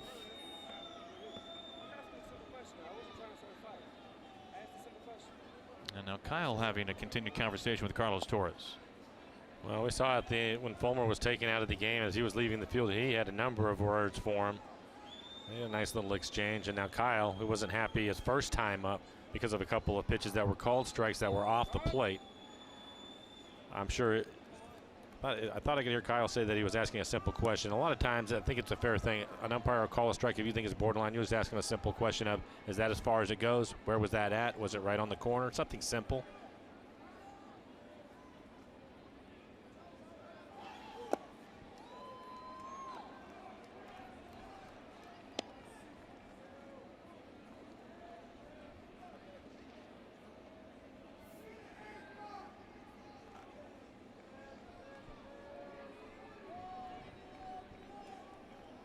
Fulmer cannot escape the 5th.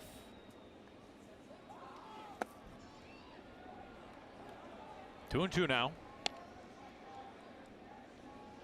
Everything away from Kyle.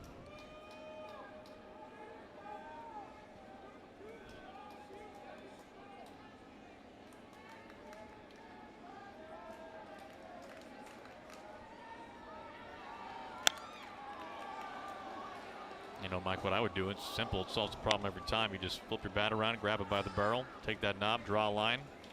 This is where the outside of the strike zone is, sir. It's interesting that you would say that because many guys have tried that one, Aaron, and that's a quick trip to the showers. Mike, when you got the cachet that I do. Yeah, all right, that sends a message. That's what that does. It does. And you would get one right back. It's a clear message. Yeah. You know who's in charge. Yeah. Full count.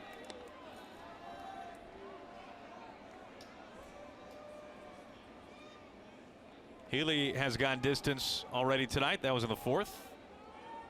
425 feet.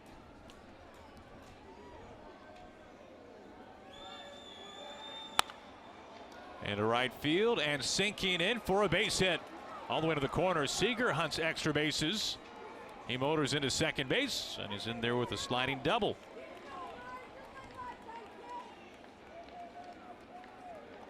That brings us to our Columbia Bank difference of the game, and it was the last time up for Ryan Healy, giving the Mariners the lead.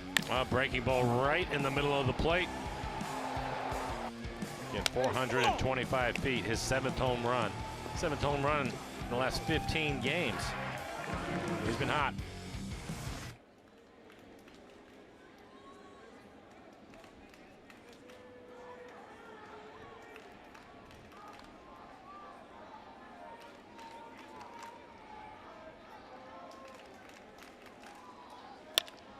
On the first pitch, Dixon Machado, the second baseman, completes the throw to end the inning. Seager stranded, but the Mariners cash in for 3 runs on 1 swing by Robinson Cano.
By authority of the Seattle Mariners and may not be reproduced or retransmitted in any form, and the accounts and descriptions of this game may not be disseminated without the express written consent of the Mariners.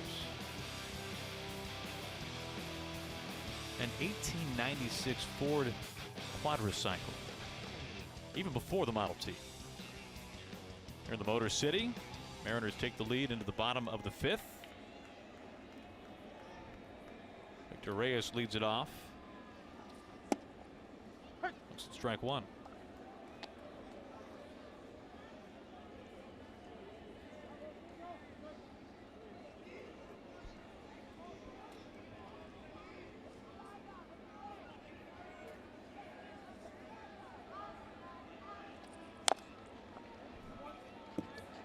Now, Mike, you were telling me during the commercial break, Yes, that your first year of Big Boy Little League, when they're actually kids pitching, that you never got a hit, but well, you were an on-base machine. You have to understand that for a little more than half the season, I started that year in T-ball. So it wasn't as if it was a full season. So you're saying you were an early call-up. You were rushed to Little League. I'd call it more of a September call. There's out number 1. 7 strikeouts for Felix now. So I was playing T-ball, and then when we were, I don't know, a little more than halfway through, from what I can remember, they decided they were going to move me up to the next level, which was still on to see pitch to each other, and I either walked or struck out every time. Yeah. You got smoked in the ribs, and that was enough. My very first at bat of kid pitch, I ended up getting drilled, and I didn't want any part of it after that. So over the course of the entire winter, my dad had to explain to me it was something I was going to have to get over if I wanted to continue to play. But yes. You know, that was a little bit frustrating for my coach, I'll tell you. Yeah, I can imagine. So you walk up there without a bat. I didn't want to walk up there at all. I don't even want coach. Fine. You know, for some reason he hit me 9th every game. What was that about? Everybody's going easy out. Now, that reminded me, Joe Mauer. This is the honest to goodness truth. And first, and you'll be the same. I did not believe this at all. But I've heard Mauer talk about it. Joe Mauer, who just recently this year picked up his 2000th career base hit. Former #1 overall draft pick by the Twins, of course, the kid from the Twin Cities. Mike, in 4 years of high school baseball, Joe Mauer struck out 1 time. I believe that. 1 time. I believe that. And there was an interview, there's an actual article written about this, of course, and they interviewed the kid who struck him out, who's now like a software engineer in Minnesota. That's his claim to fame he'll forever have. Slow roller out to Robbie. 2 outs. Well, we'd like to welcome local telecommunications subscribers from Chelan, Washington, and throughout Douglas County. Thanks for rooting on the Seattle Mariners. For Mike, myself, and everybody at Root Sports, certainly appreciate your support. You're doing well there on the eastern side of things. 2 up, 2 down for McCann.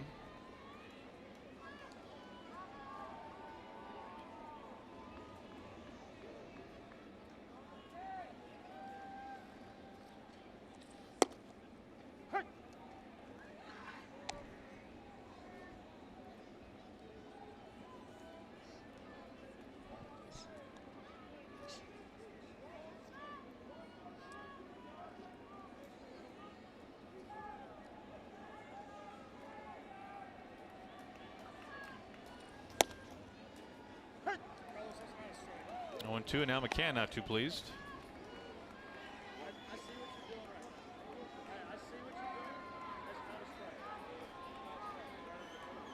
McCann expressing his opinion somewhat calmly. Well, he was.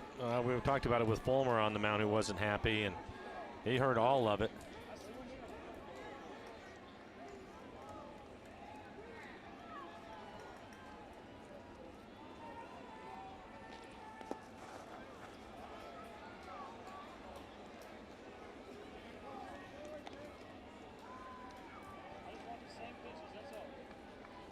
McCann still talking. Well, you can hear him. I want the same. I want the same Yeah. pitches for my pitcher. Is what he's talking about. And then, of course, Seager's chiming in and saying, you're getting those for your pitcher. Exactly. Now they're getting it from the dugout. And now Gardenhire just got tossed. Torres has had enough. He's having a rough night. Yeah, you're not kidding. It's already been a long day for everybody.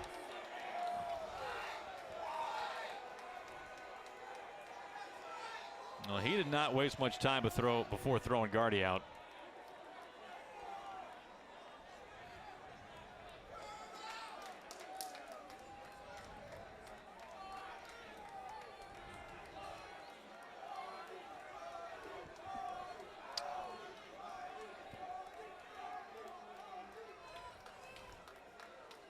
Torres does not seem all that amused by all this.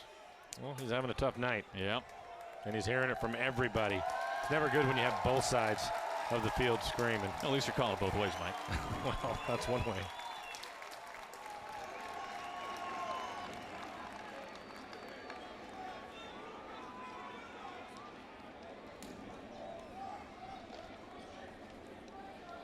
Gardy headed into the clubhouse a little bit earlier than scheduled.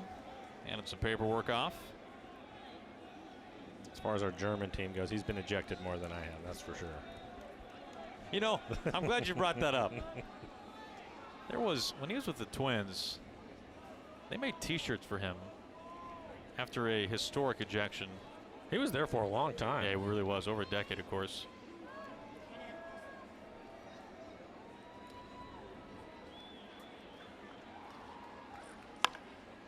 Golf down the left field line and a base hit. With 2 outs, McCann is aboard. He digs for 2.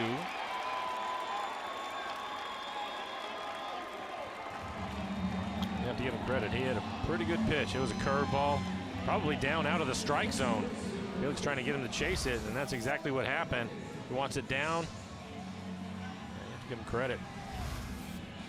Good hitting right there. And Mike, I found it. The T-shirt that the Twins made for him was after he won his 1,000th game as a manager, and it noted 1,000 wins and 67 ejections at the time. Well, he's at 75 now. His second as a Tiger. So he's keeping pace this year. That's good to see. I like the T-shirt, though.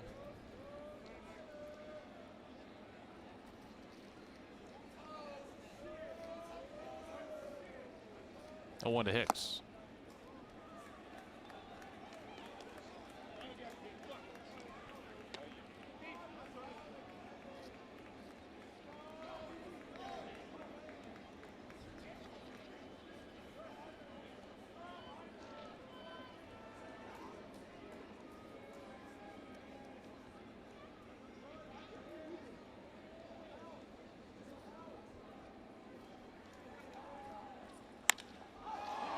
To left.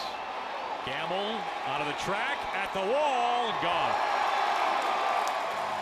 Two-run homer. John Hicks, the former Mariner, his 4th this year. Tigers inch a couple of runs closer.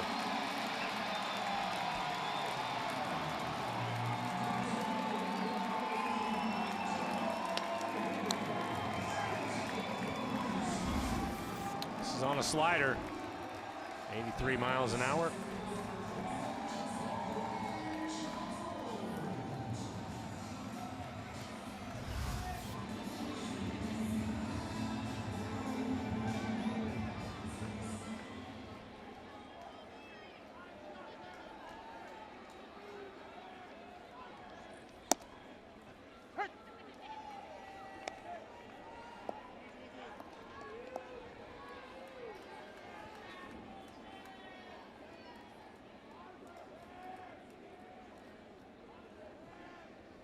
Oh, to Jones, makes it 0-2.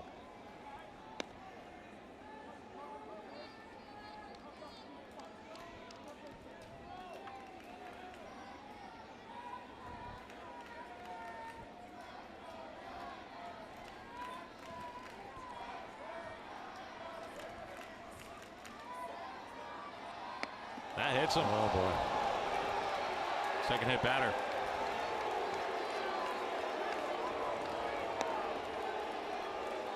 Mel Stottlemyre quickly out of the dugout. Nobody getting loose in the pen. Felix now at 87 pitches, 54 strikes.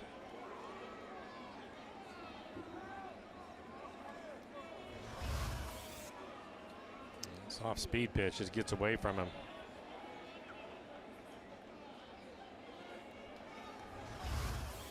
Two walks, two hit batters for Felix. Now the tie and run coming to the plate, and Pete Kozma, who has homered once this year for the Tigers, the recent addition.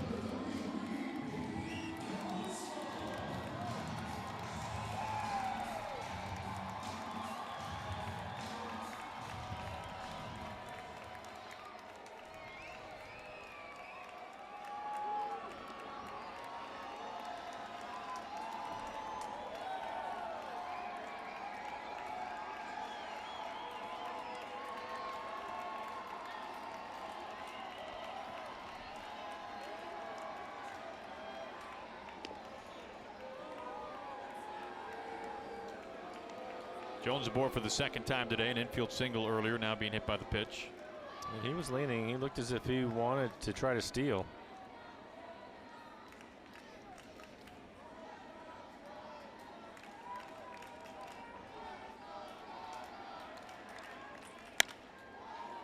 Strike one.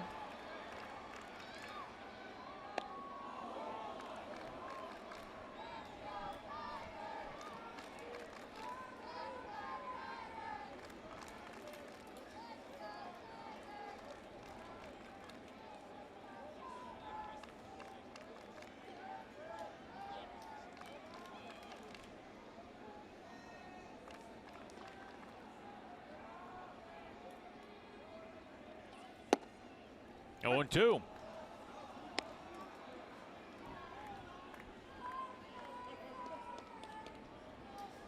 Jason Bradford getting loose.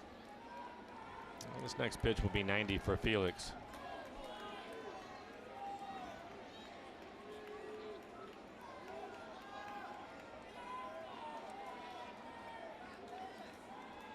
The 0-2, way outside.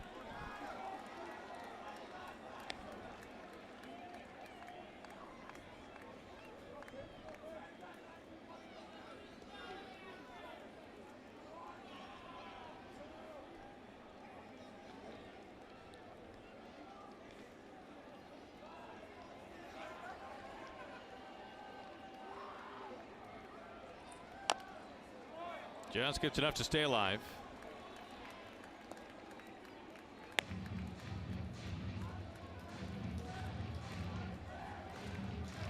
Kozma an RBI double, a strikeout, looking on a curveball as well.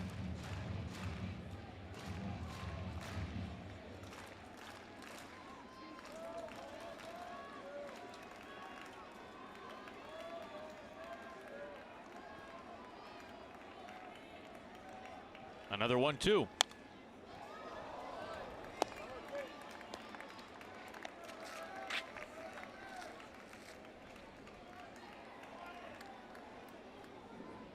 Now you're getting to the point where you have to believe this is probably going to be the last inning for Felix. 92 pitches. Well, he has not had a clean inning so far tonight. Faced 4 batters in the 4th. That was the quickest frame. Late swing, fouls it away. Making some pretty good pitches here, but Cosma continues to spoil him.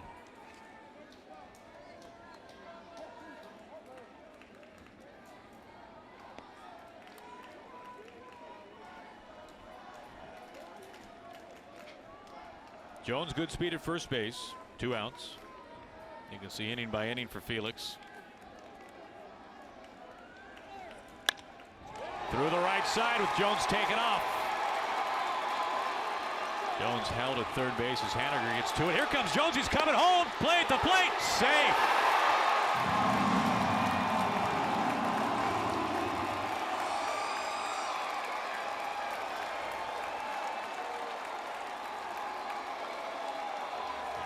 And Jones has been a serious difference maker so far this series for the Tigers. Well, and the mistake is with Mitch in right field. He just holds on to the ball. You need to get it back in, and that's exactly what Jones was looking at. You'll see when he comes around third, he takes a quick peek and then just takes off for home.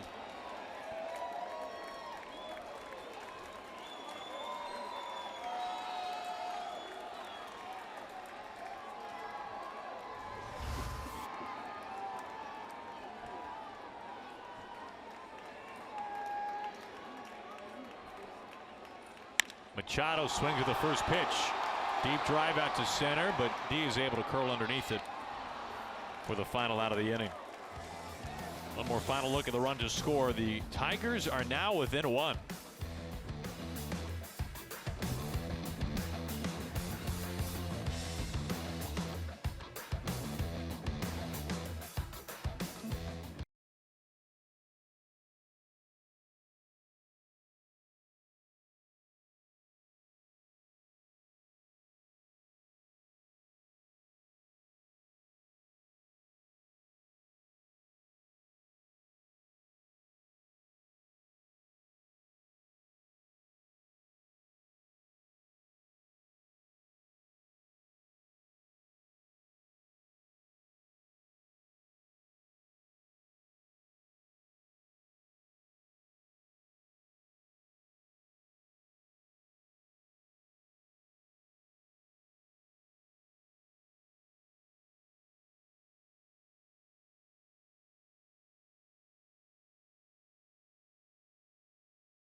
Oh, okay. Let's see. We'll hear it.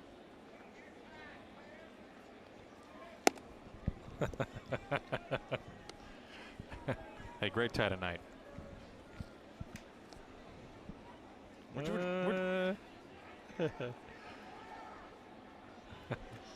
Brian, we're just happy you're doing well on a long night at the studio. Yeah. That's all. We're just looking. We're just worried for you.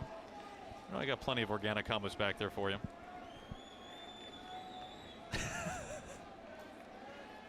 Oh. Looking forward to your next road trip with us. Here is Carpenter. Yeah, that's going to happen. Enjoy your cassette. Gamble leading things off, bottom third due up. Ryan Carpenter, the new pitcher. You see Jones takes off, sees the base hit behind him, continues to run hard. He'll come around third, a little bit of hesitation, then he just continues to run. It's just tremendous speed.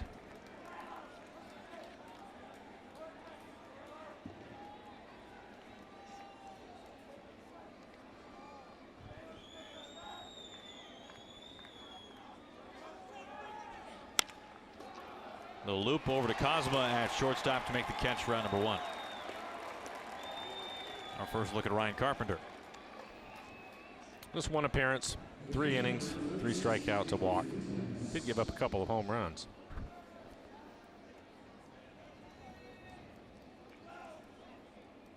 And James Pazos getting loose. Has really been pitching well lately.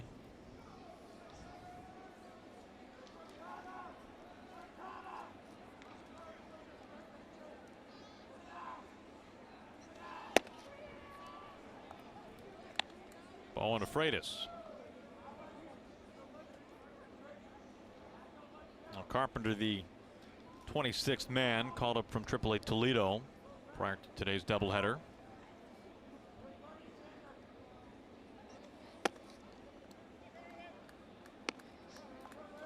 Each team afforded an extra member on their roster to play 2 today. The Mariners calling up, activating really Dan Altavilla off the disabled list, so he is in the Mariners bullpen if needed.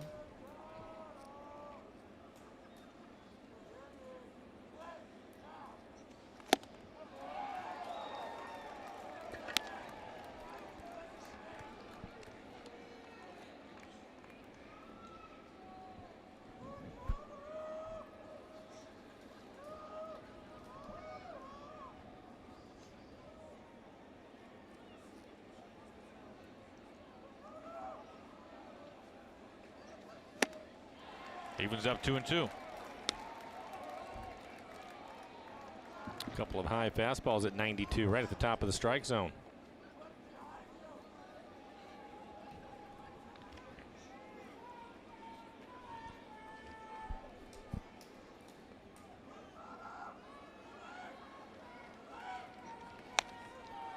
Carpenter, a guy with some Northwest ties. Former Zag. Went to high school in Glendale, Arizona. So right around Peoria, where the Mariners have spring training, but making his way to Gonzaga. Carpenter now 27.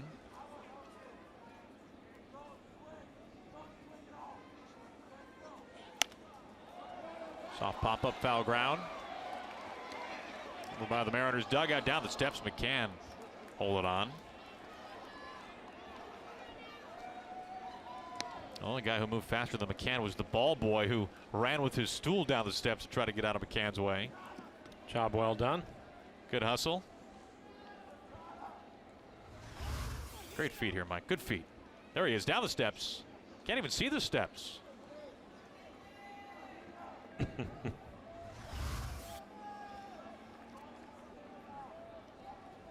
Well done. Good hustle.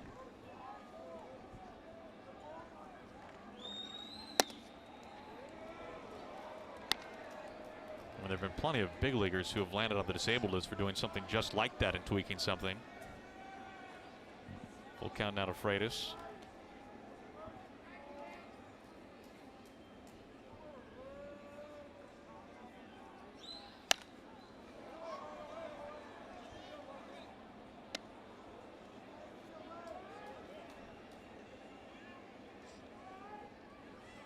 Well, the Mariners, a 2-run homer by Healy in the 4th and a 3-run shot by Cano in the 5th.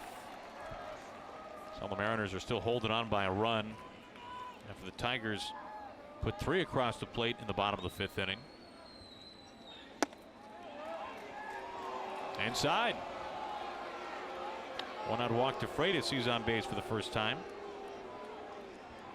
Download the app, play for free, start your streak, and compete to win $5.6 million. Download Beat the Streak today in the App Store or on MLB.com/BTS.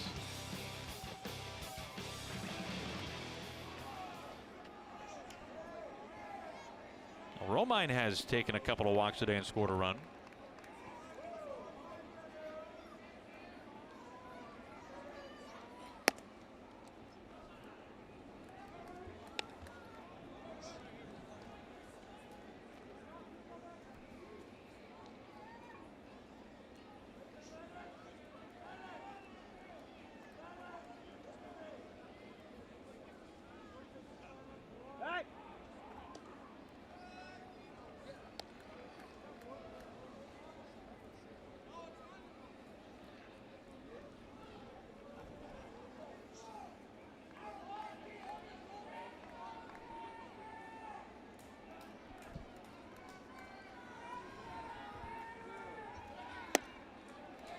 Bins in for a strike, 1-1.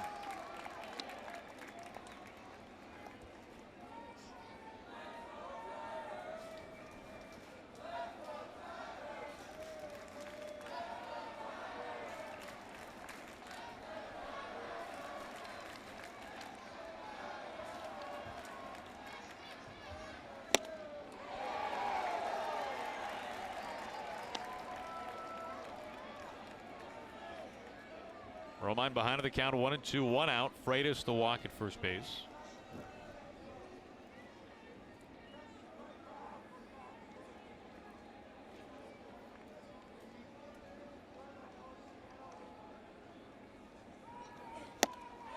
Down swinging.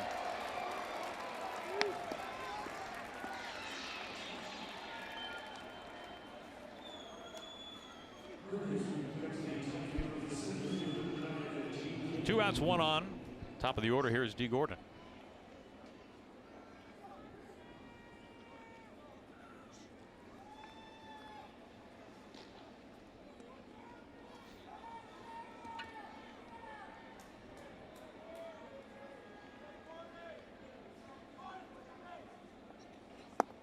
Oh, 1. He walked and scored back in the 5th. Came home on Cano's home run. Mariners really got to Fulmer today. 6 runs all earned over 4 1/3.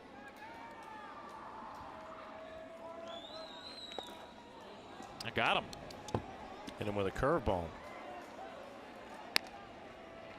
Pushes Freitas into second.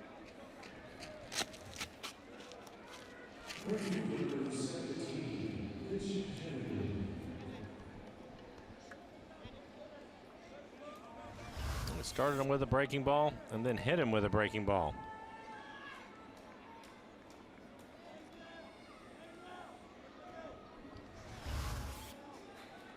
We've got a pitching change. 2 outs, 2 on. Haniger due up next. We'll step aside.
Mariners baseball on Root Sports is brought to you by BNSF, sponsor of the BNSF Blast.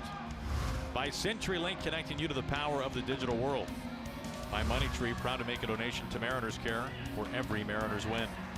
And by Jack in the Box, try the new Cholula Buttery Jack, part of the Buttery Jack family, only at Jack in the Box.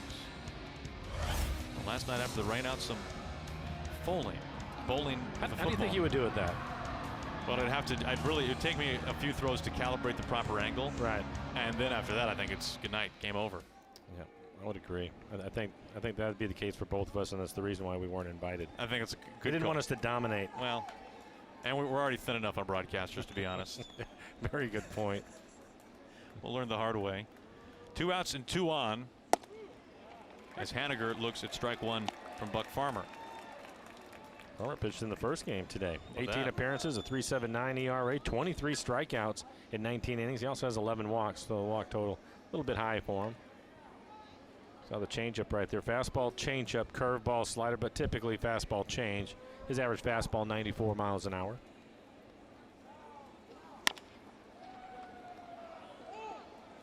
Foul ball, 0-2.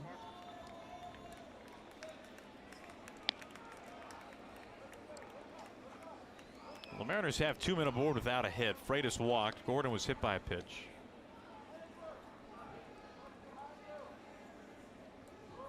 And as a team, they are 2 for 6 tonight, runners in scoring position.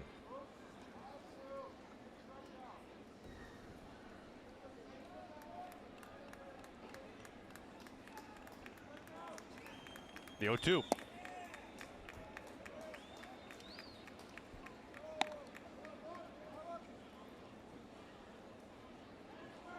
Tigers winning game 1 of the doubleheader by a run. Mariners working with a 1-run lead here in the 6th.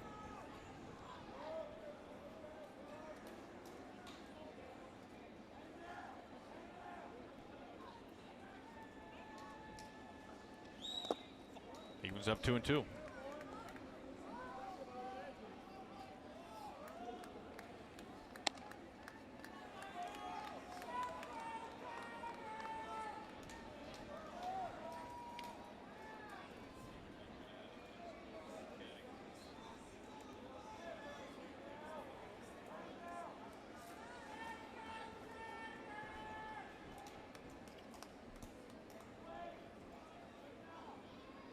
Haniger ready for the 2-2.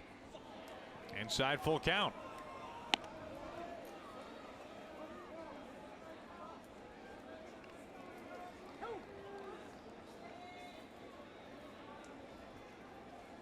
Robbie on deck.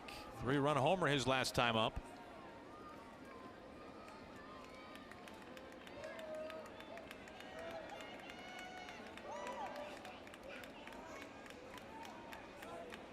Now the 3-2.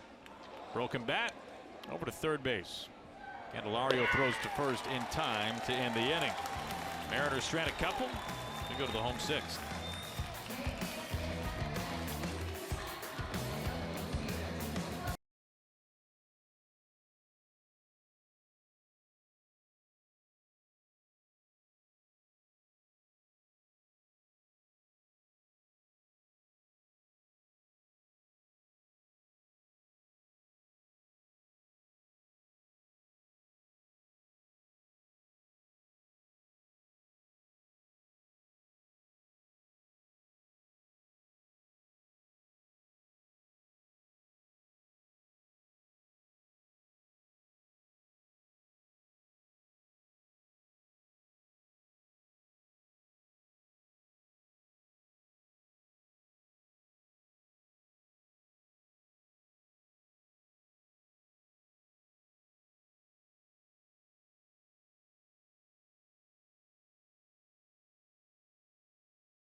Today, a doubleheader after yesterday's washout. 6-5. Mariners have a slim lead as we open up the bottom of the 6th.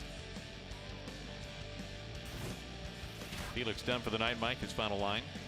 5 innings, 8 hits, 5 runs. All of them earned. A couple of walks, 7 strikeouts, 95 pitches, 67 strikes for Felix. A 3-run 5th is what did him in, really. Our Beacon Plumbing call to the pen. James Pazos on to work for the Mariners here in the 6th inning. 12 appearances on the year. He's really pitched well lately. A 1.35 ERA, 15 strikeouts and 1 walk at 13 1/3. Opponents hitting just 191. His fastball 95 to 97 miles an hour, although he hit 98 the other day, and a hard slider.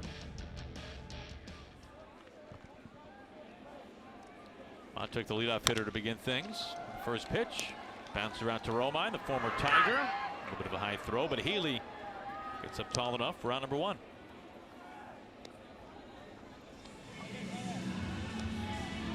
It was Pazos who Scott Service used as an example, Mike, to explain a little bit the differences between control and command for a pitcher, citing that Pazos more of a control guy versus command, which I think might be a new topic for some of our viewers.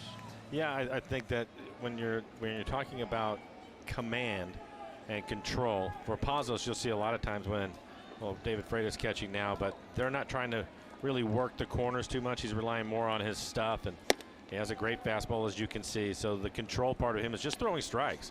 And there's a strike right in the middle of the plate that they swing through. Command is more of what we were talking about with Felix, and that is pitching to the edges of the plate, bottom of the strike zone, elevate from time to time, basically going to all 4 spots of the strike zone and taking advantage of that because of your command. Counts it 0-1 to Candelario. Make it 0-2. We'll bring in Ryan Rowland-Smith. Ryan, what do you think of when you hear the differences between command and control?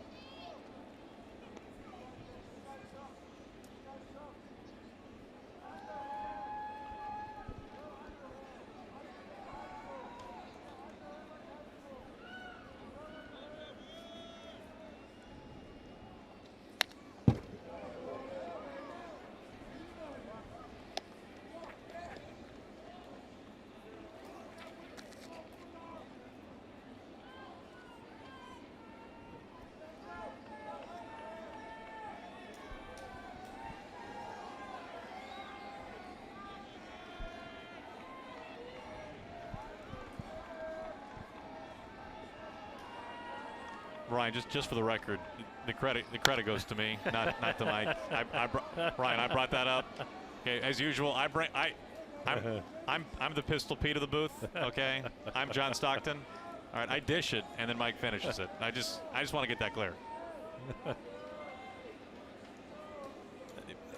Hey, we get here early and rehearse these things, Ryan. You understand. It's been a long day, Ryan. Thank you, Hyphen. We'll catch you again on the postgame show presented by Alaska Airlines. Giving you the credit. You just couldn't let it go, could you? No, I couldn't let that go. That was Mike brought up. Come on, Hyphen. 1 out, nobody on.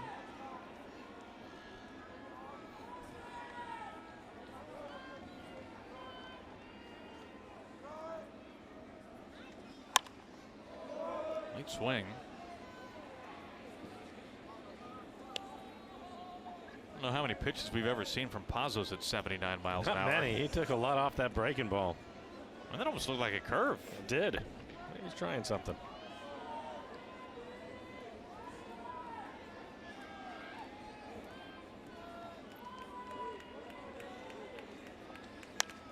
This time 94 off the knuckles.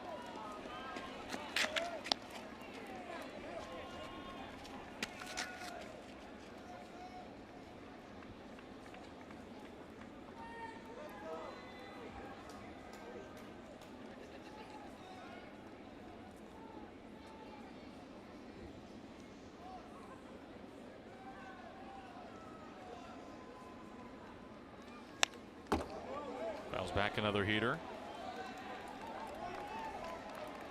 Candelario, a young third baseman the Tigers think very highly of, putting together a good at bat here, fighting off some tough pitches.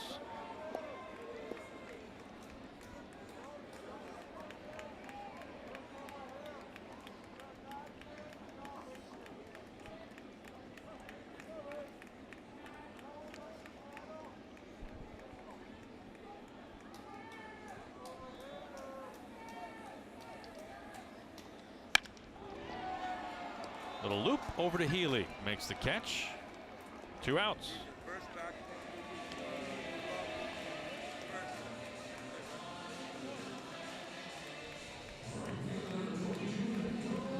2 up, 2 down. There's Victor Reyes, who began the game on the bench but took over for Castellanos, who was hit on the hand by a pitch from Felix.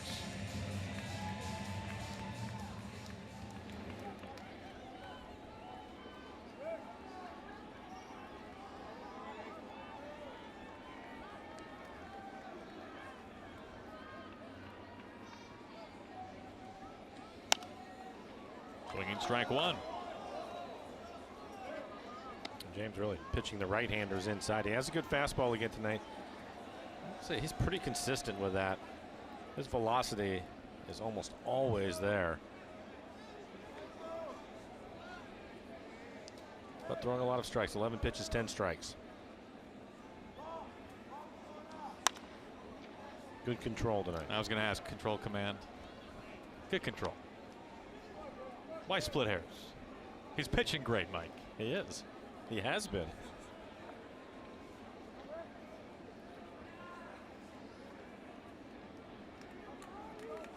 It's about time for that mustache to start growing out again. He's pitching so well, Mike.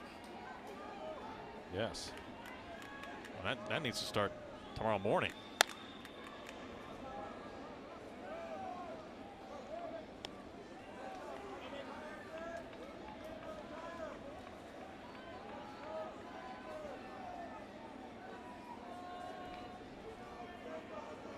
Two outs, nobody on. Pazos ahead 0-2 to Reyes.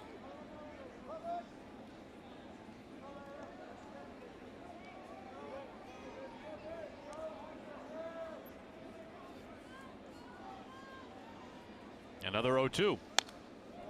Just in on his hands, everything inside. EQC tracer and all those pitches. That one at 95 right on the corner.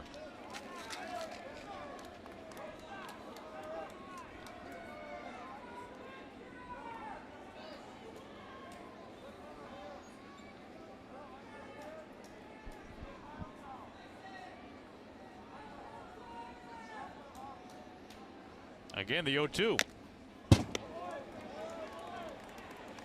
Another long at bat. Candelario, the batter before, fouled off 4 pitches with 2 strikes. Reyes has done that 3 times now.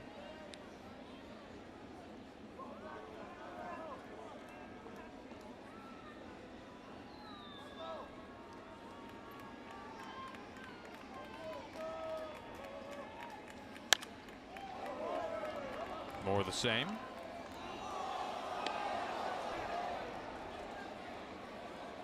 $16 pitches, 15 strikes.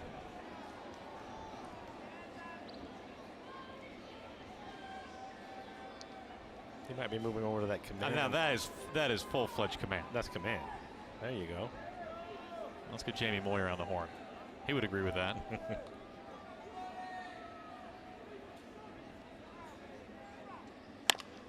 In play. To Romine. Throwing on the run to first base. Pazos out of the bullpen. 3 up, 3 down. We've played 6.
contest this season. We'd like to extend an invitation to all Northwest sports fans to join us on July 7th at Safeco Field. Receive a view-level ticket and your choice of an Ultimate Northwest t-shirt for just $19 or a main level seated t-shirt for $37 when you purchase through this special offer.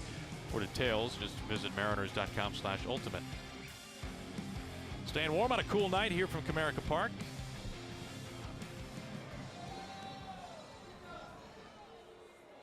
Daniel Stumpf up on the mound, making his 21st appearance of the year for the Tigers. The ERA at 4, 10 strikeouts over 6 walks, and 13 in the third. Fastball slider combination for him. His average fastball 92 miles an hour.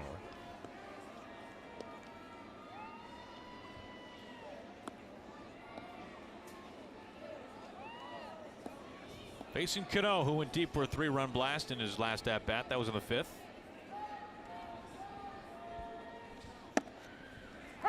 Once it's strike one.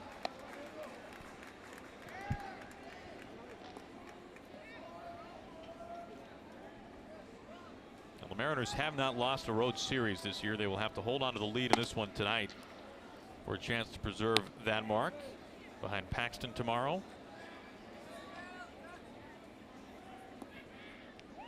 Mariners getting home runs in the 4th and 5th innings, Healy and Cano. It's a shot into left field for a base hit. Robbie, a multi-hit game. Leadoff single.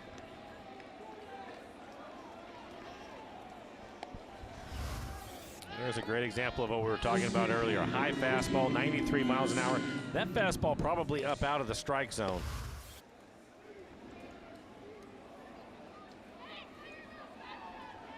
Nick Vincent in the bullpen.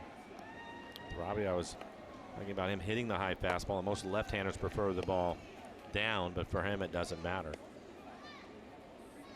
Even a good fastball off a left-hander.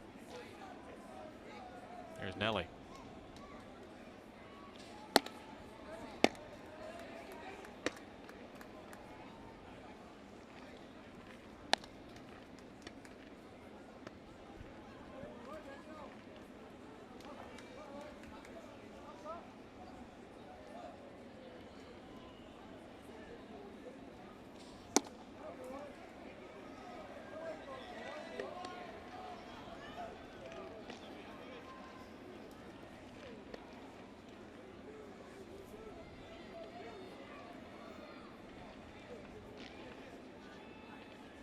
The 2-0. Twisting into right field. And in for a base hit. Cano goes first to third. Good read by Robbie, knowing where the right fielder was playing. And a great situation for the Mariners. They have some add-on here in the 7th inning. Down the right field line. Reyes was more towards right center. No chance to get there. First 2 men reaching for Seager.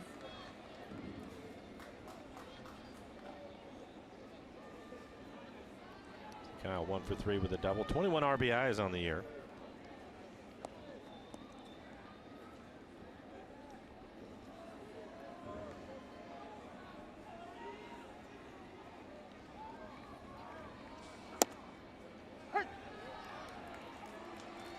First pitch strike inside corner.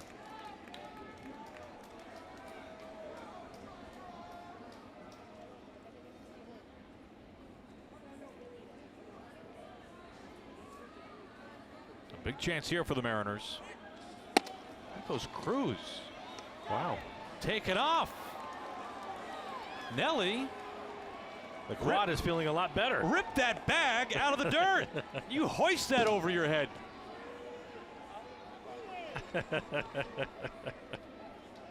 Well, they're not paying attention to him. First move, he takes off. Yeah. Took the second time to confirm. Yeah, that actually happened.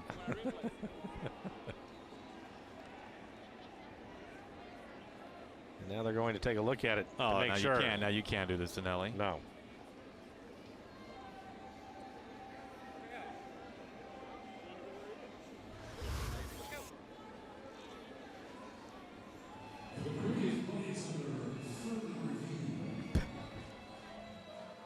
Not sure I see any reason to even look at a replay. Another look at it.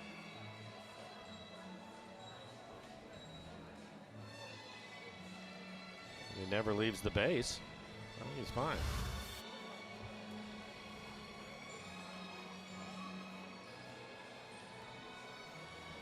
Now, Mike, you will never believe this. I wouldn't believe this. I would.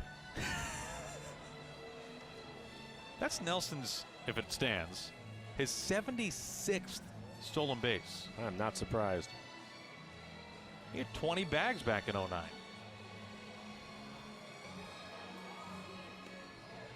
One last year. Well, over the last few years, it's been injuries and obviously getting older too. But I mean, he was when he was younger, he could really run. When he was in the outfield for the Rangers, he could cover some ground. 20 bags in 09, 17 the following year. You saw him right there, first move off the left-hander. Now, can I be honest about something? Taking full advantage. When I saw him run into second base, my first thought was, I just missed a pinch runner. They put somebody in at first base to run for Nelson, and I missed it. Nope. Nope. The flash. Money bag. That's what it's called. He's safe. Yeah. Now you take that bag out. You take that back to Seattle with you, Nelly.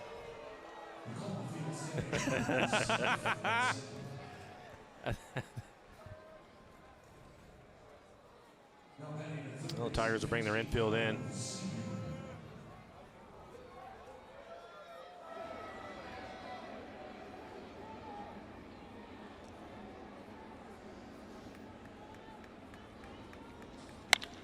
Seager to the gap in right center field. This is a base hit doing some damage, rolling for a long ways. Cano is in. Cruz, with all that speed, scores easily from second base. Now 3-run lead. Seager, his second hit, drives it a pair. Second double.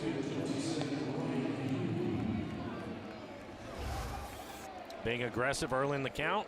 Pitch running away from him, but he stays on it. Hits it into the gap. Stolen base by Nelson. On the next pitch, he scores. He's a gamer.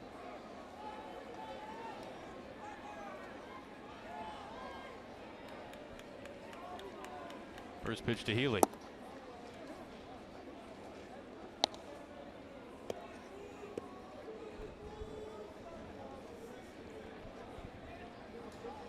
In between innings, we were talking, and you were telling me a story about Jerry. When's your next podcast?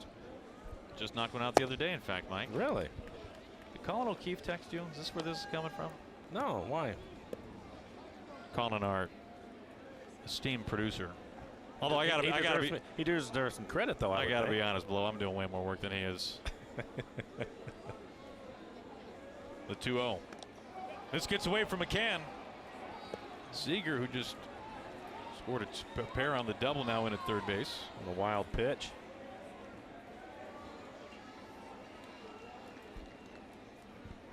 Nobody out. Runner at third now. Now Colin O'Keefe is the mastermind behind the Wheelhouse podcast. We would not be able to do it without him. And yeah, Jerry and I just knocked one out the other day from Toronto before the final game of that series. Available now on iTunes, Mike, or wherever you might find your podcasts. Mariners.com as well. Tigers infield about halfway.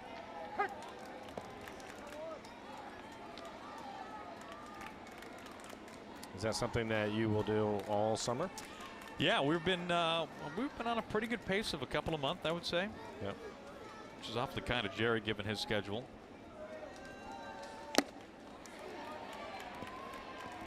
Obviously, my schedule is more taxing, but nice of Jerry. I thought Colin on the last road trip was talking about how much work he was doing. Yeah, well, which is it? I mean, he clicks a few buttons. Post. Put some music in. Here comes the payoff. Screamer is fair. Seager can take his time coming down the line. Healy drives in his third run. The Mariners really opening things up here in the 7th inning. 9-5 Mariners. It's amazing the way that they've been able to score runs late, hasn't it? Really has. At last look, it was about a third of their runs coming in with the final 3 innings. Right towards the top of the league, and pretty good swing. Fastball right on the inside corner. Keeps it fair.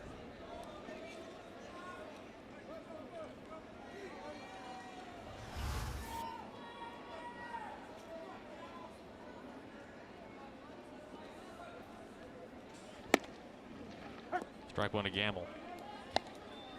But, you know, really the story behind the podcast, Mike's incredible. It tells you a lot about Jerry and his willingness to communicate with the fan base. Colin walked into the office of Kevin Martinez at Safeco Field during the offseason and said, "Hey, Kev, I got a great idea. What do you think about a podcast with Jerry?" And Kevin said, "That does sound like a great idea. Let's go to talk to Jerry about it." They go downstairs, knock on Jerry's door. "Hey, Jerry, we got an idea. I want to do a podcast with you." "Yeah, guys, sounds great." I mean, it was that easy. Honest to goodness. And Jerry's been terrific. How's it been as far as that? Obviously in the winter, probably a little bit easier, but how is it now that you're in season? Because he's obviously busy. He's traveling around right now. Right. Look, and obviously your schedule. Last one we did, obviously we were in Toronto. Jerry was in Arkansas visiting the Mariners AA affiliate. Gamble down on strikes. Activity inside the bullpen. Lewis Coleman getting loose. I mean, even during the winter, Mike, Jerry was gracious enough. We did one from the winter meetings. It's been great. Going to have a pitching change, it looks like. Coleman will be in the game. Mariners doing some serious damage to the Tigers here in the 7th. We'll step aside. 9-5 Mariners.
On to work here with a one out, a man at second. Now the Mariners leading 9-5.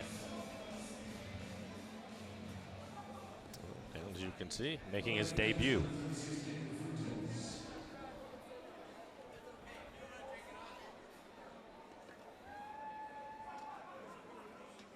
Watching him warm up, a little bit of a side armor.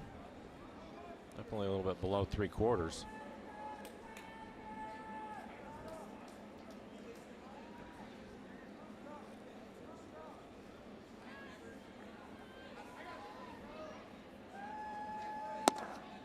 Outside ball went to Freitas.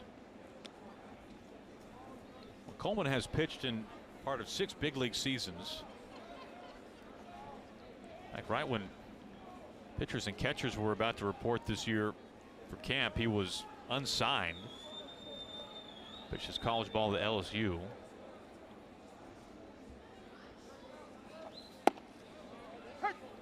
As the story goes, he reached out to his college coach at LSU, who happened to be longtime friends with Tigers general manager Al Avila.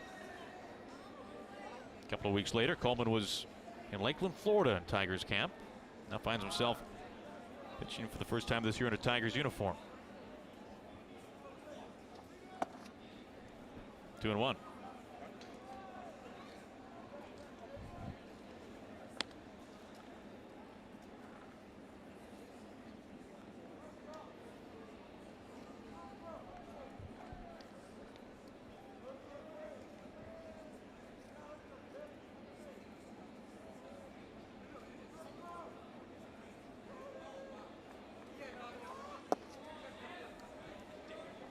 Freitas ahead, 3 balls and a strike.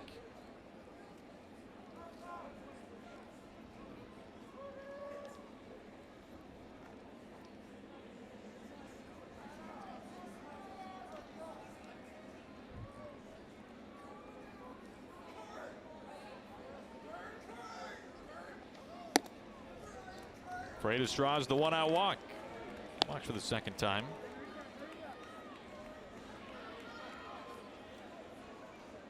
One out, 2 on, 3 runs in already this inning. Don't miss the chance to celebrate Mother's Day again on May 20th when the Mariners host the Tigers at 110. The first 10,000 moms to Safeco Field will receive a Mariners tote courtesy of EQC. Get tickets for mom at mariners.com.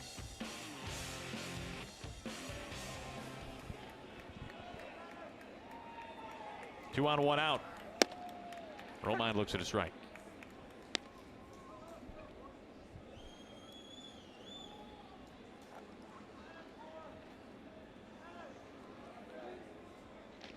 Well, the Mariners have hung a crooked number now in 3 separate innings.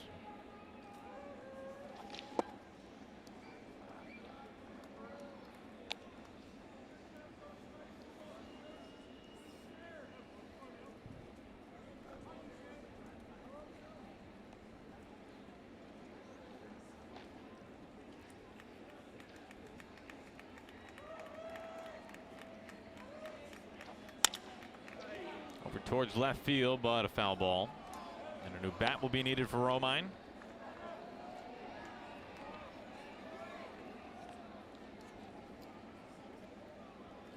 Rain started to come down here in Detroit. Final game of the series tomorrow, Paxton versus Blaine Hardy. We'll be out there at 9:30 Pacific time. Really looking forward to seeing what James is going to be able to do tomorrow. The role that he's on. Can't wait. Tigers can, though.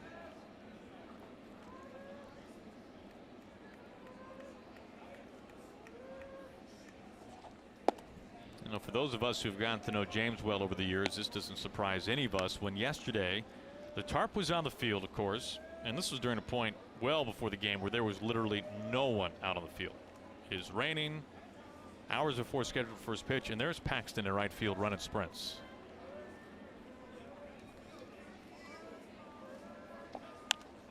Off the hands. He is diligent about his work. No questioning that. It has that was one of the first things off. that Scott said. I was asking him about James, and that was one of the first things that he talked about. Well, Jerry has said there is not a more prepared pitcher. And it's all coming together this year. That got him.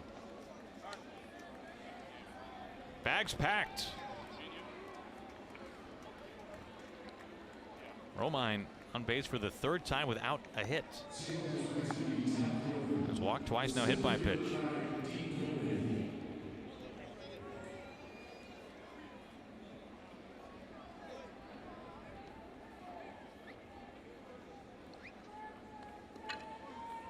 He has been on base 3 times, but looking for his first hit. He's reached on an error, was walked, and also hit by a pitch.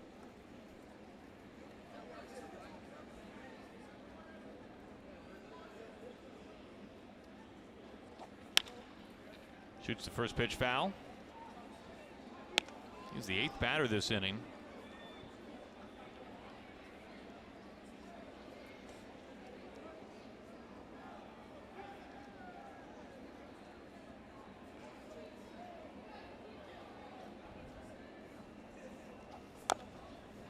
0-2.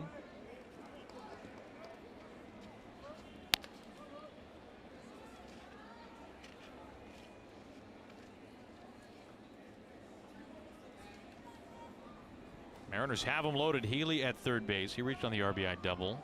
Freitas a walk. Romine hit by the pitch.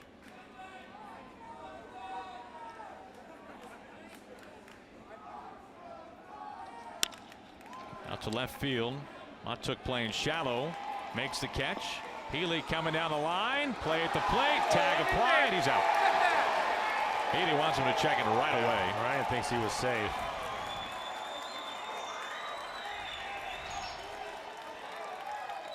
As it stands, it ends the inning.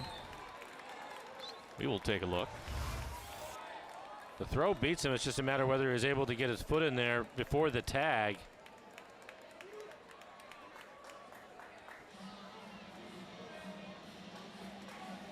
And they will challenge this one. They're going to take a look at it.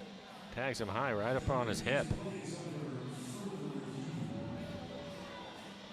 Primera Supermo. It's pretty obscured. Yep. Not sure if we've seen enough to overturn this unless the umpires in New York have a different look. And they will.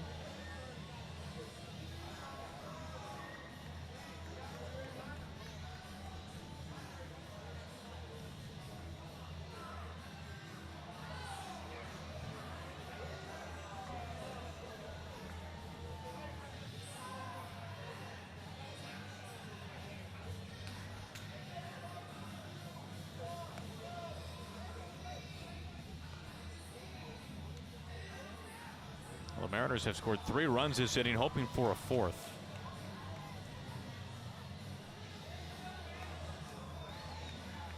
Pretty quick decision. Call stands. Healy is out. Ends the top of the 7th. We stretch.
Some Mariners fans making their way around the concourse here at Comerica Park. Beautiful ballpark here in Detroit, Michigan. 9-5 Mariners. Toast to that. Got a new pitcher up on the mound for the Mariners as they have struck for 3 runs in the top of this 7th inning. It was Felix, of course, who got the start. Pazos working an inning, and now Nick Vincent. Well, for Nick, 16 appearances, 1-0 record. 13 2/3. He has 15 strikeouts. Opponents hitting 263. Fastball at 90 miles an hour. Cutter 87, 88, and a slider.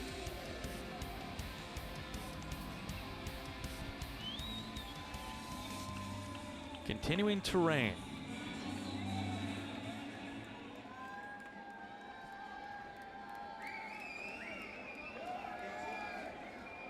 Best guess is that it could start to lighten up in as soon as 10 minutes from now.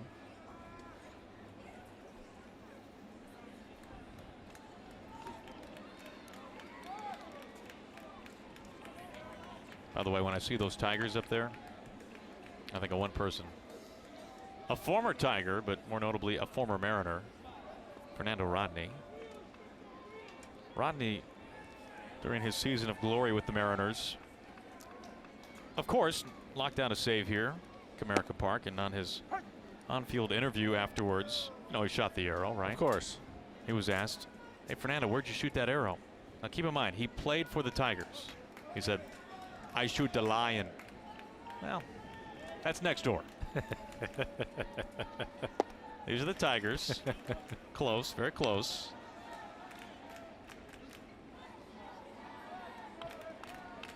I don't know, maybe he doesn't like their football team. Never short on entertainment, Fernando Rodney.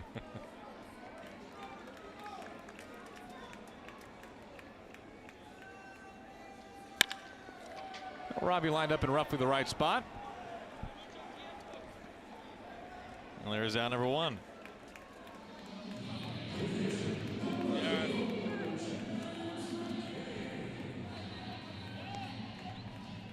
That brings up McCann.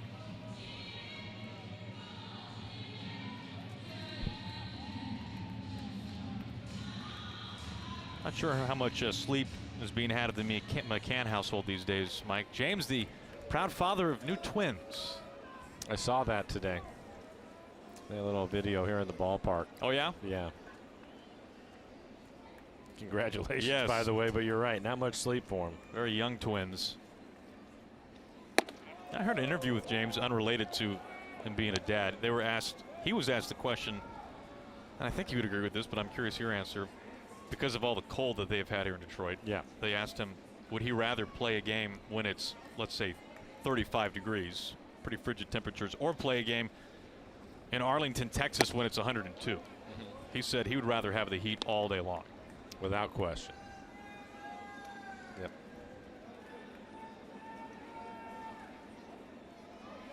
I always felt that was manageable, and it really, it doesn't affect the way that you play the game. You feel right at home plate. You feel fine in the field. You don't have too much, shirts and sweatshirts and all the other things you're trying to do to stay warm. And, basically you just have to continue to hydrate yourself. And especially today's ballparks, you just walk in the tunnel and there's air conditioning. Even some in the dugouts, some places. Some of the dugouts. So it's much easier to manage it. So I would agree with him.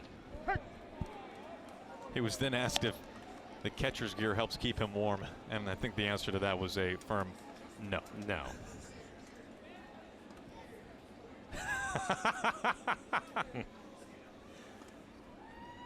It's raining out here. Yeah. A little chilly here, too, as Vincent picks up the strikeout for round number 2. First punch out for Nick. Nick, a new father, relatively new. This is something that James was talking about. Really, I hadn't thought of it that much before from a player's perspective, Mike, but when you're a young player like John Hicks, right? Unmarried, no kids. Yep. I mean, you go on the road trip and it could be great, right? That could be a lot of fun, seeing new cities. You're a big leaguer after all, but when you get to be more of a veteran like Vincent, like McCann, you're married, you got some kids, and going on the road is really tough sometimes, especially when you got some babies at home. Tough for mom. Tough for everybody. Exactly. Kind of that transition, and James talked about seeing that transition coming up into the league and now being on the other side of that. Becomes different pretty quick. Well, I mean, you're right in the middle of it. Sure, absolutely. You know exactly what he's talking about. No doubt. You have 2 little ones at home. In the center field. Well, the former Mariner has had a good day. Sure has. 3 hits, including a home run off of Felix.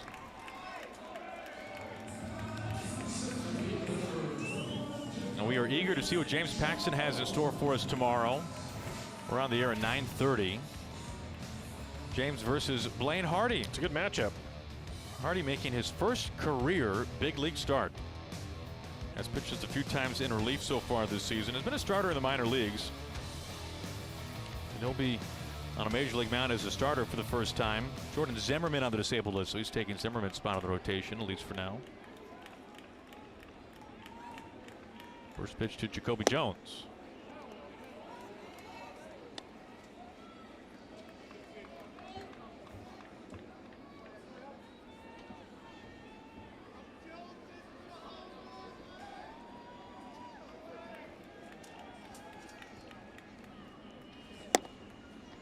0-2.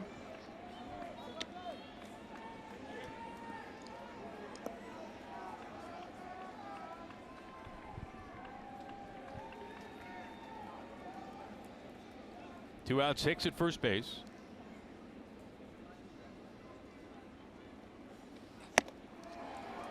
Three pitches did not take long. Vincent disposes of Jones, and that ends the 7th. Mariners have the lead.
Blow, these guys can't even go 3 full batters.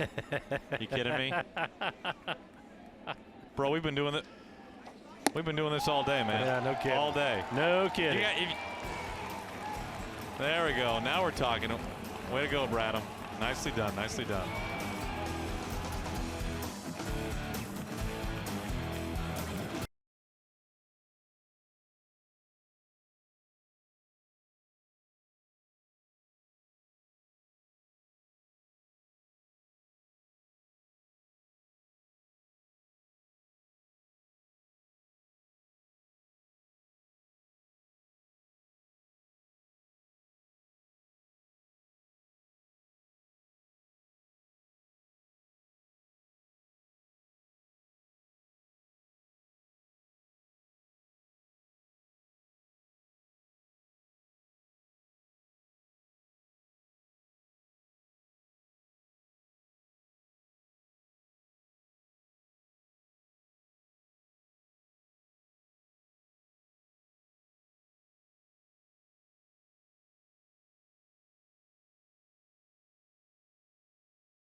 During the Mariners game for Twitter Tuesday, you'll have 5 chances to win exciting prizes just by interacting with us on Twitter throughout the game.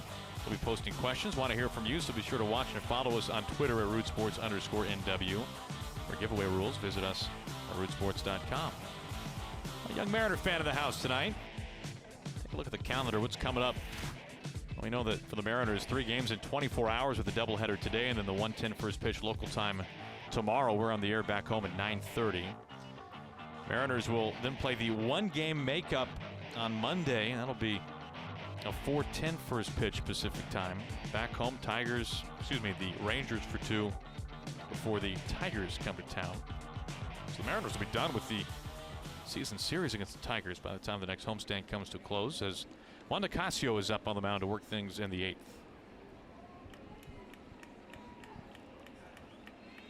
This is Pete Cosma, the shortstop.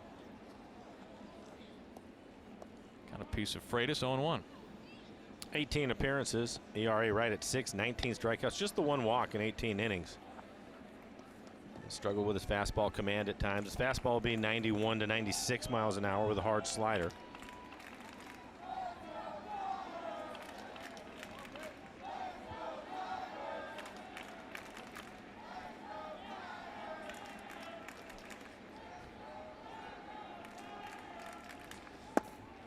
I mean, seriously, Bloated, did you hear Brad sucking wind there? 3 batters into it. Oh, there's no question. Yeah. Ryan, say something. Glad Brad can make it through. I think he's going to help us out on the homestand. He will. Yeah. Now, will that be his regular season play-by-play debut? I believe that is the case. Yes, regular season. I mean, spring training. Yeah. I mean, come on, this is the bright lights of May. Very true. Regular season. Yep. That's where the big boys play. That's right. But he is going to. Yeah, I think it's going to be on Saturday. That's when you're doing your national game, right? I will be gone. Ground ball to Romine. 1 down. But most importantly, it'll be good to have Simsy back on the homestand when the Tigers are in town. Dave will be back on the air. Yep, he will be.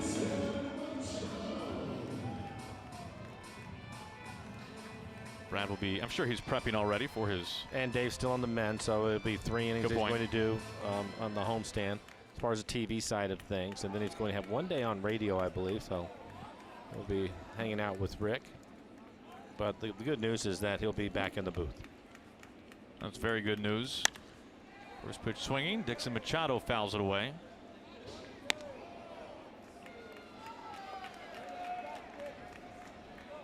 So for Brad, it'll be 6 strong innings, I believe, on Saturday. Well, I mean, fingers crossed, right? Sims has been our most loyal viewer over the last month. That doesn't surprise you, does it? Not at all. No.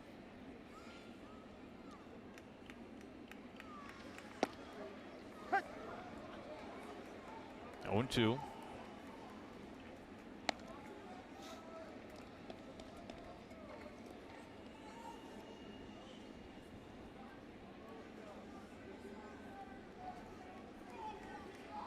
I think Brad's been working on his home run call. Mutes the TV. I mean, he probably does that anyway when I'm on the air. In between cassettes. Well, he's got to take his headphones off. That'll mess the hair up a little bit.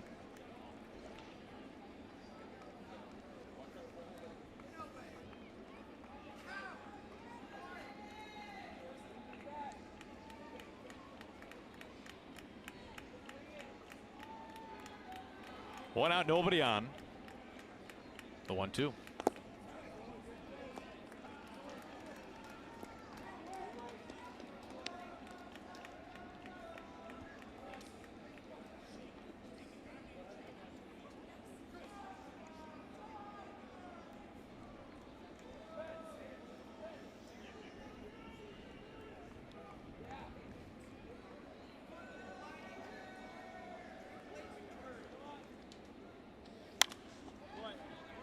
Two balls and 2 strikes.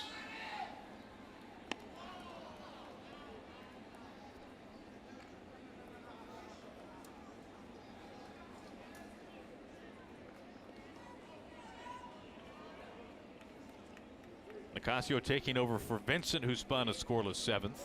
Pazos a scoreless 6th. Swing and a miss, strike 3, 2 outs. Mike, whenever we come here to Detroit or when the Tigers come to town, we get to see one of our favorite people in the business. That's Jimmy Price, sitting right next to us over in the home radio booth. Yep. In fact, Jim and Dan Dickerson, the voice of the Tigers, 2 of the very best in the business. They are a wonderful listen. There's Jimmy, staying warm. Now, they are real men. They got windows open. Yes. And, you know, Jim was a catcher for the Tigers in the late 60s and early 70s, part of some World Series teams for the Tigers. And he was telling me today, in between doubleheaders, Mike, or in between games of the doubleheader, that in one of those World Series years, they played 18 Sundays scheduled doubleheaders for an off day on Monday. He said he loved it. Just for the extra day? Yeah. Took fouls that off. And that's been, you know, that idea had kind of been kicked around a little bit. I think it was being kicked around more by the media than by anyone who actually makes decisions when the collective bargaining agreement came up. I mean, let's be honest, right? Right. Well, Acasio's walking off the field. Well, I think Montook thought that it actually fouled off of him, but they're saying no, and they made to finish the play. And he's saying it was not a foul ball, that he is out. And Nicasio made the field of the ball and threw it over to first.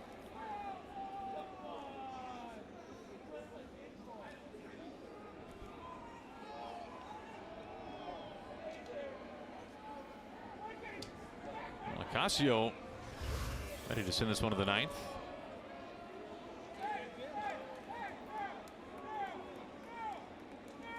Couldn't tell if that hit his foot or he just rolled his ankle on the swing.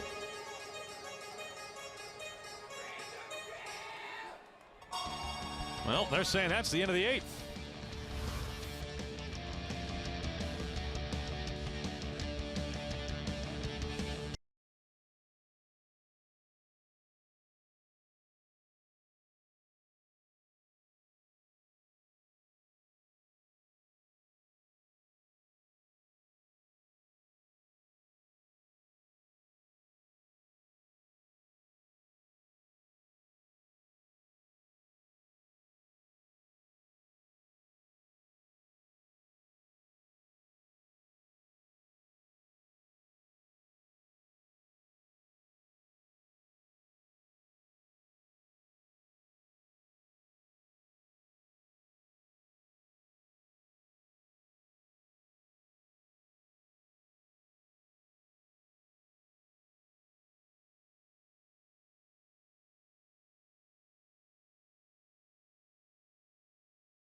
5. Mariners have the lead.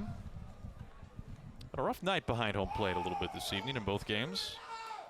Gardenhire has been ejected. Go back to earlier, Mike, when Ryan Healy was at the plate. This is clearly a foul ball. See it bounce off the dirt right into the catcher's glove, and it is called a strike, and they ring him up. Ryan was not happy about it. Don't blame him. Then this last one, they were saying that it did not hit the batter. Matuk, the leadoff hitter, he reacted like maybe it did.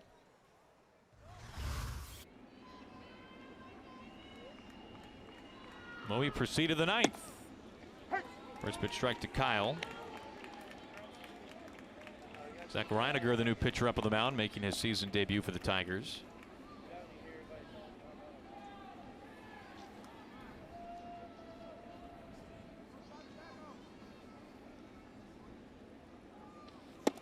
Kyle with a couple of doubles tonight. He's driven in a couple of runs.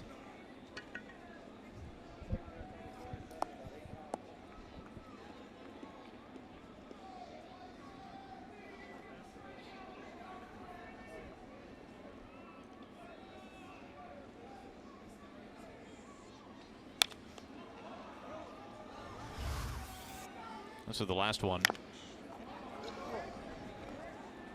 Well, Nicasio sees no signal by the umpire. Yeah, so he does the right thing. Yeah. Play till the whistle's blown, right? I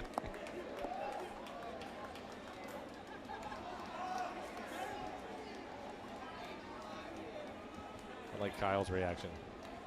Similar to ours. What's going on? Still 1-2. Dan Altavilla getting loose. Added to the roster today with the expanded roster because of the doubleheader. Just made a rehab start for Double-A Arkansas. Out towards left. Matuk coming in. Can't get there. Boy, nice night for Kyle Seager. His 3rd hit. Couple of doubles. Now a single. Has scored twice and driven in 2. Mike, getting back to the Jim Price late 60s 18 doubleheaders. What do you think? Would you want that? I mean, you get 18 extra days off. I would have you consider this on that. And what year was that? This was, I want to say, in like 68. I want you to go back and look at time of game. Oh, well. They were probably like 2 hours. 2:05, something like that. So they can play. They could play two games in about 4 hours.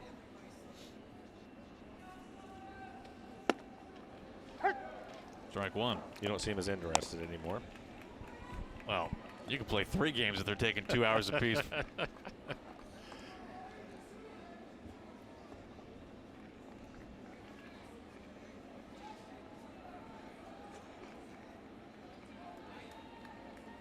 It does remind me, you brought up time of game.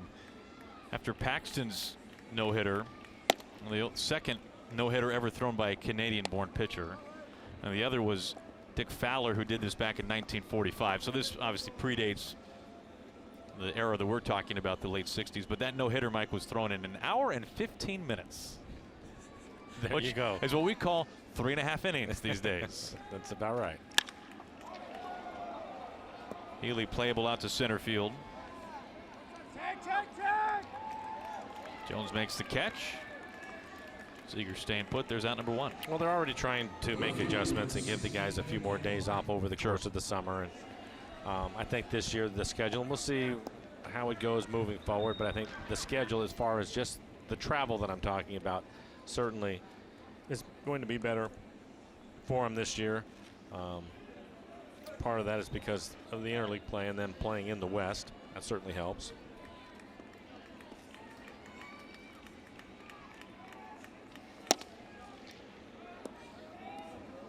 Ball went a gamble. But I would think maybe not 18, but more of them to get a day off. The guys would probably consider it. I know it's something that you would like, right? We were talking about you having a young family. It's nice to have a day here and there. There might be something there. I'm not sure about 18 of them. Sounds a little high. Yeah, I'm not sure you can sell that one. Well, obviously I would take all those days off, so it'd be great. We'd work that into the schedule. Wouldn't affect me at all. I think he'd do great, though. Doubled up at first base. We go to the bottom of the 9th inning. Mariners holding a 4-run lead.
Oh, you're right about that. Dan on to work the 9th, Mike. And for Dan, in 12 and a third, he has 16 strikeouts. You see the 9 walks. That was earlier in the season. He's thrown the ball much better than that lately. Opponents hitting just 190 against Dan. His fastball mid to upper 90s and a hard slider.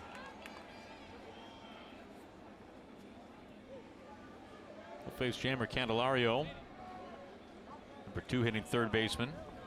Dan added to the roster, each team getting a 26th man for a doubleheader.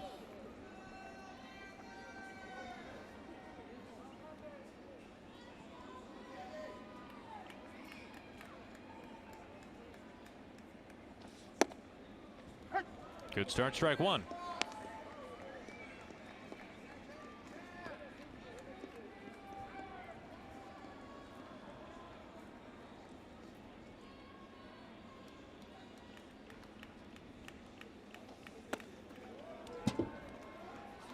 Oh, 0-2 goes around.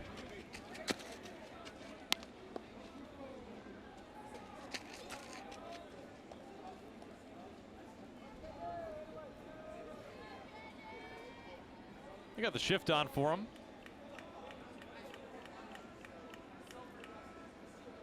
The 0-2.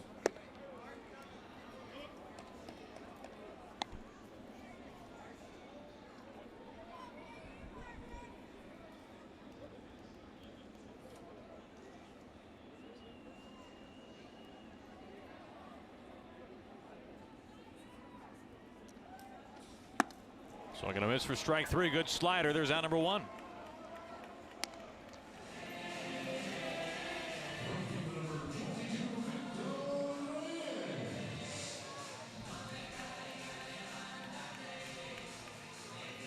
Now, as we look ahead to tomorrow with Paxton up on the mound, Mike, I'm not sure which is more impressive, the last 2 starts combined for James or the last 3.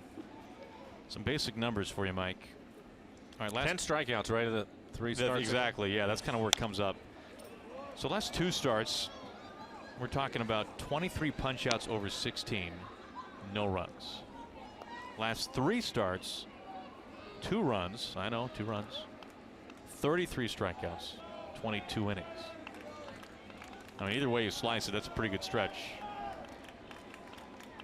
16 strikeout game, than the no-hitter. I mean, I think Mariners have obviously had some elite level, Hall of Fame level pitchers in franchise history. I think you'd be hard pressed to find consecutive starts that are much better than what we have seen from James. Oh, I would agree with that. I mean, not just the Mariners, but just in baseball. Yeah, no, you're right. 1-2. I think the guys plugged some formula in, and it basically gave us maybe 4 pitchers. Well, there was Scherzer, who before his no-hitter 2 years ago struck out 15 the game before. Right. That was one in recent history that has been somewhat of a rival.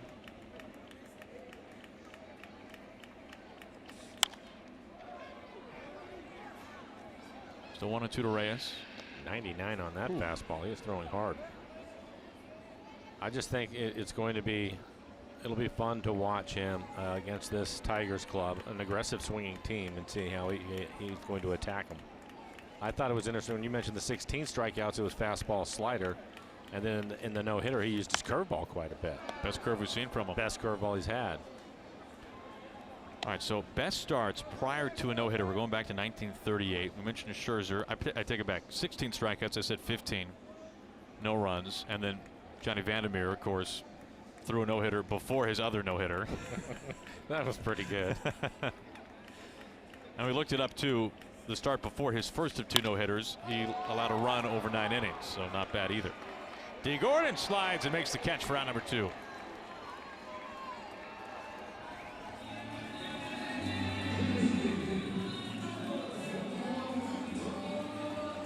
Two outs for Victor Martinez.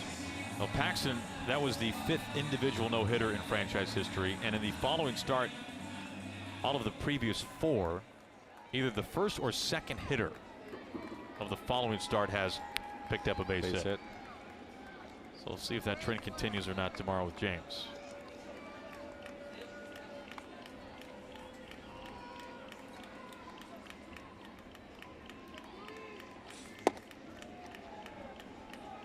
Go back to 1974. Mike Scott is the man who has lasted the longest without giving up a hit following his no-hitter. He went 6 strong. I mean, come on, for Mike that day when he goes 6 no-hit innings, he's thinking, watch out, Johnny Vandermeer. This is happening. You? Yes, you must. Of course. You would have to. I'm sure his teammates were. Yeah. Shabanaya went, I think, at least 4 or 5 in his start following his no-hitter of the Red Sox this year. I believe his following start was against the Astros, actually. A team that's surprisingly kind of been inconsistent offensively this year.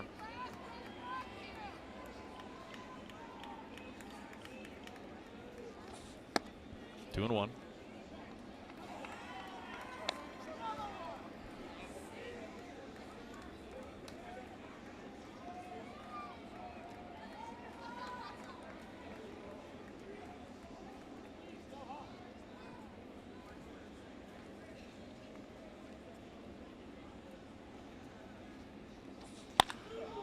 Out to right.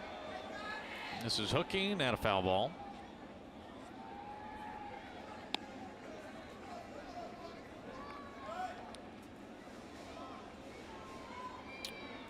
So at what point tomorrow? Oh, the first. He gets to the first no hits, Mike. We're starting the research. The countdown. Yeah, it's exactly. Okay. Yeah. They're going to put the graphics up. No hitter through 1.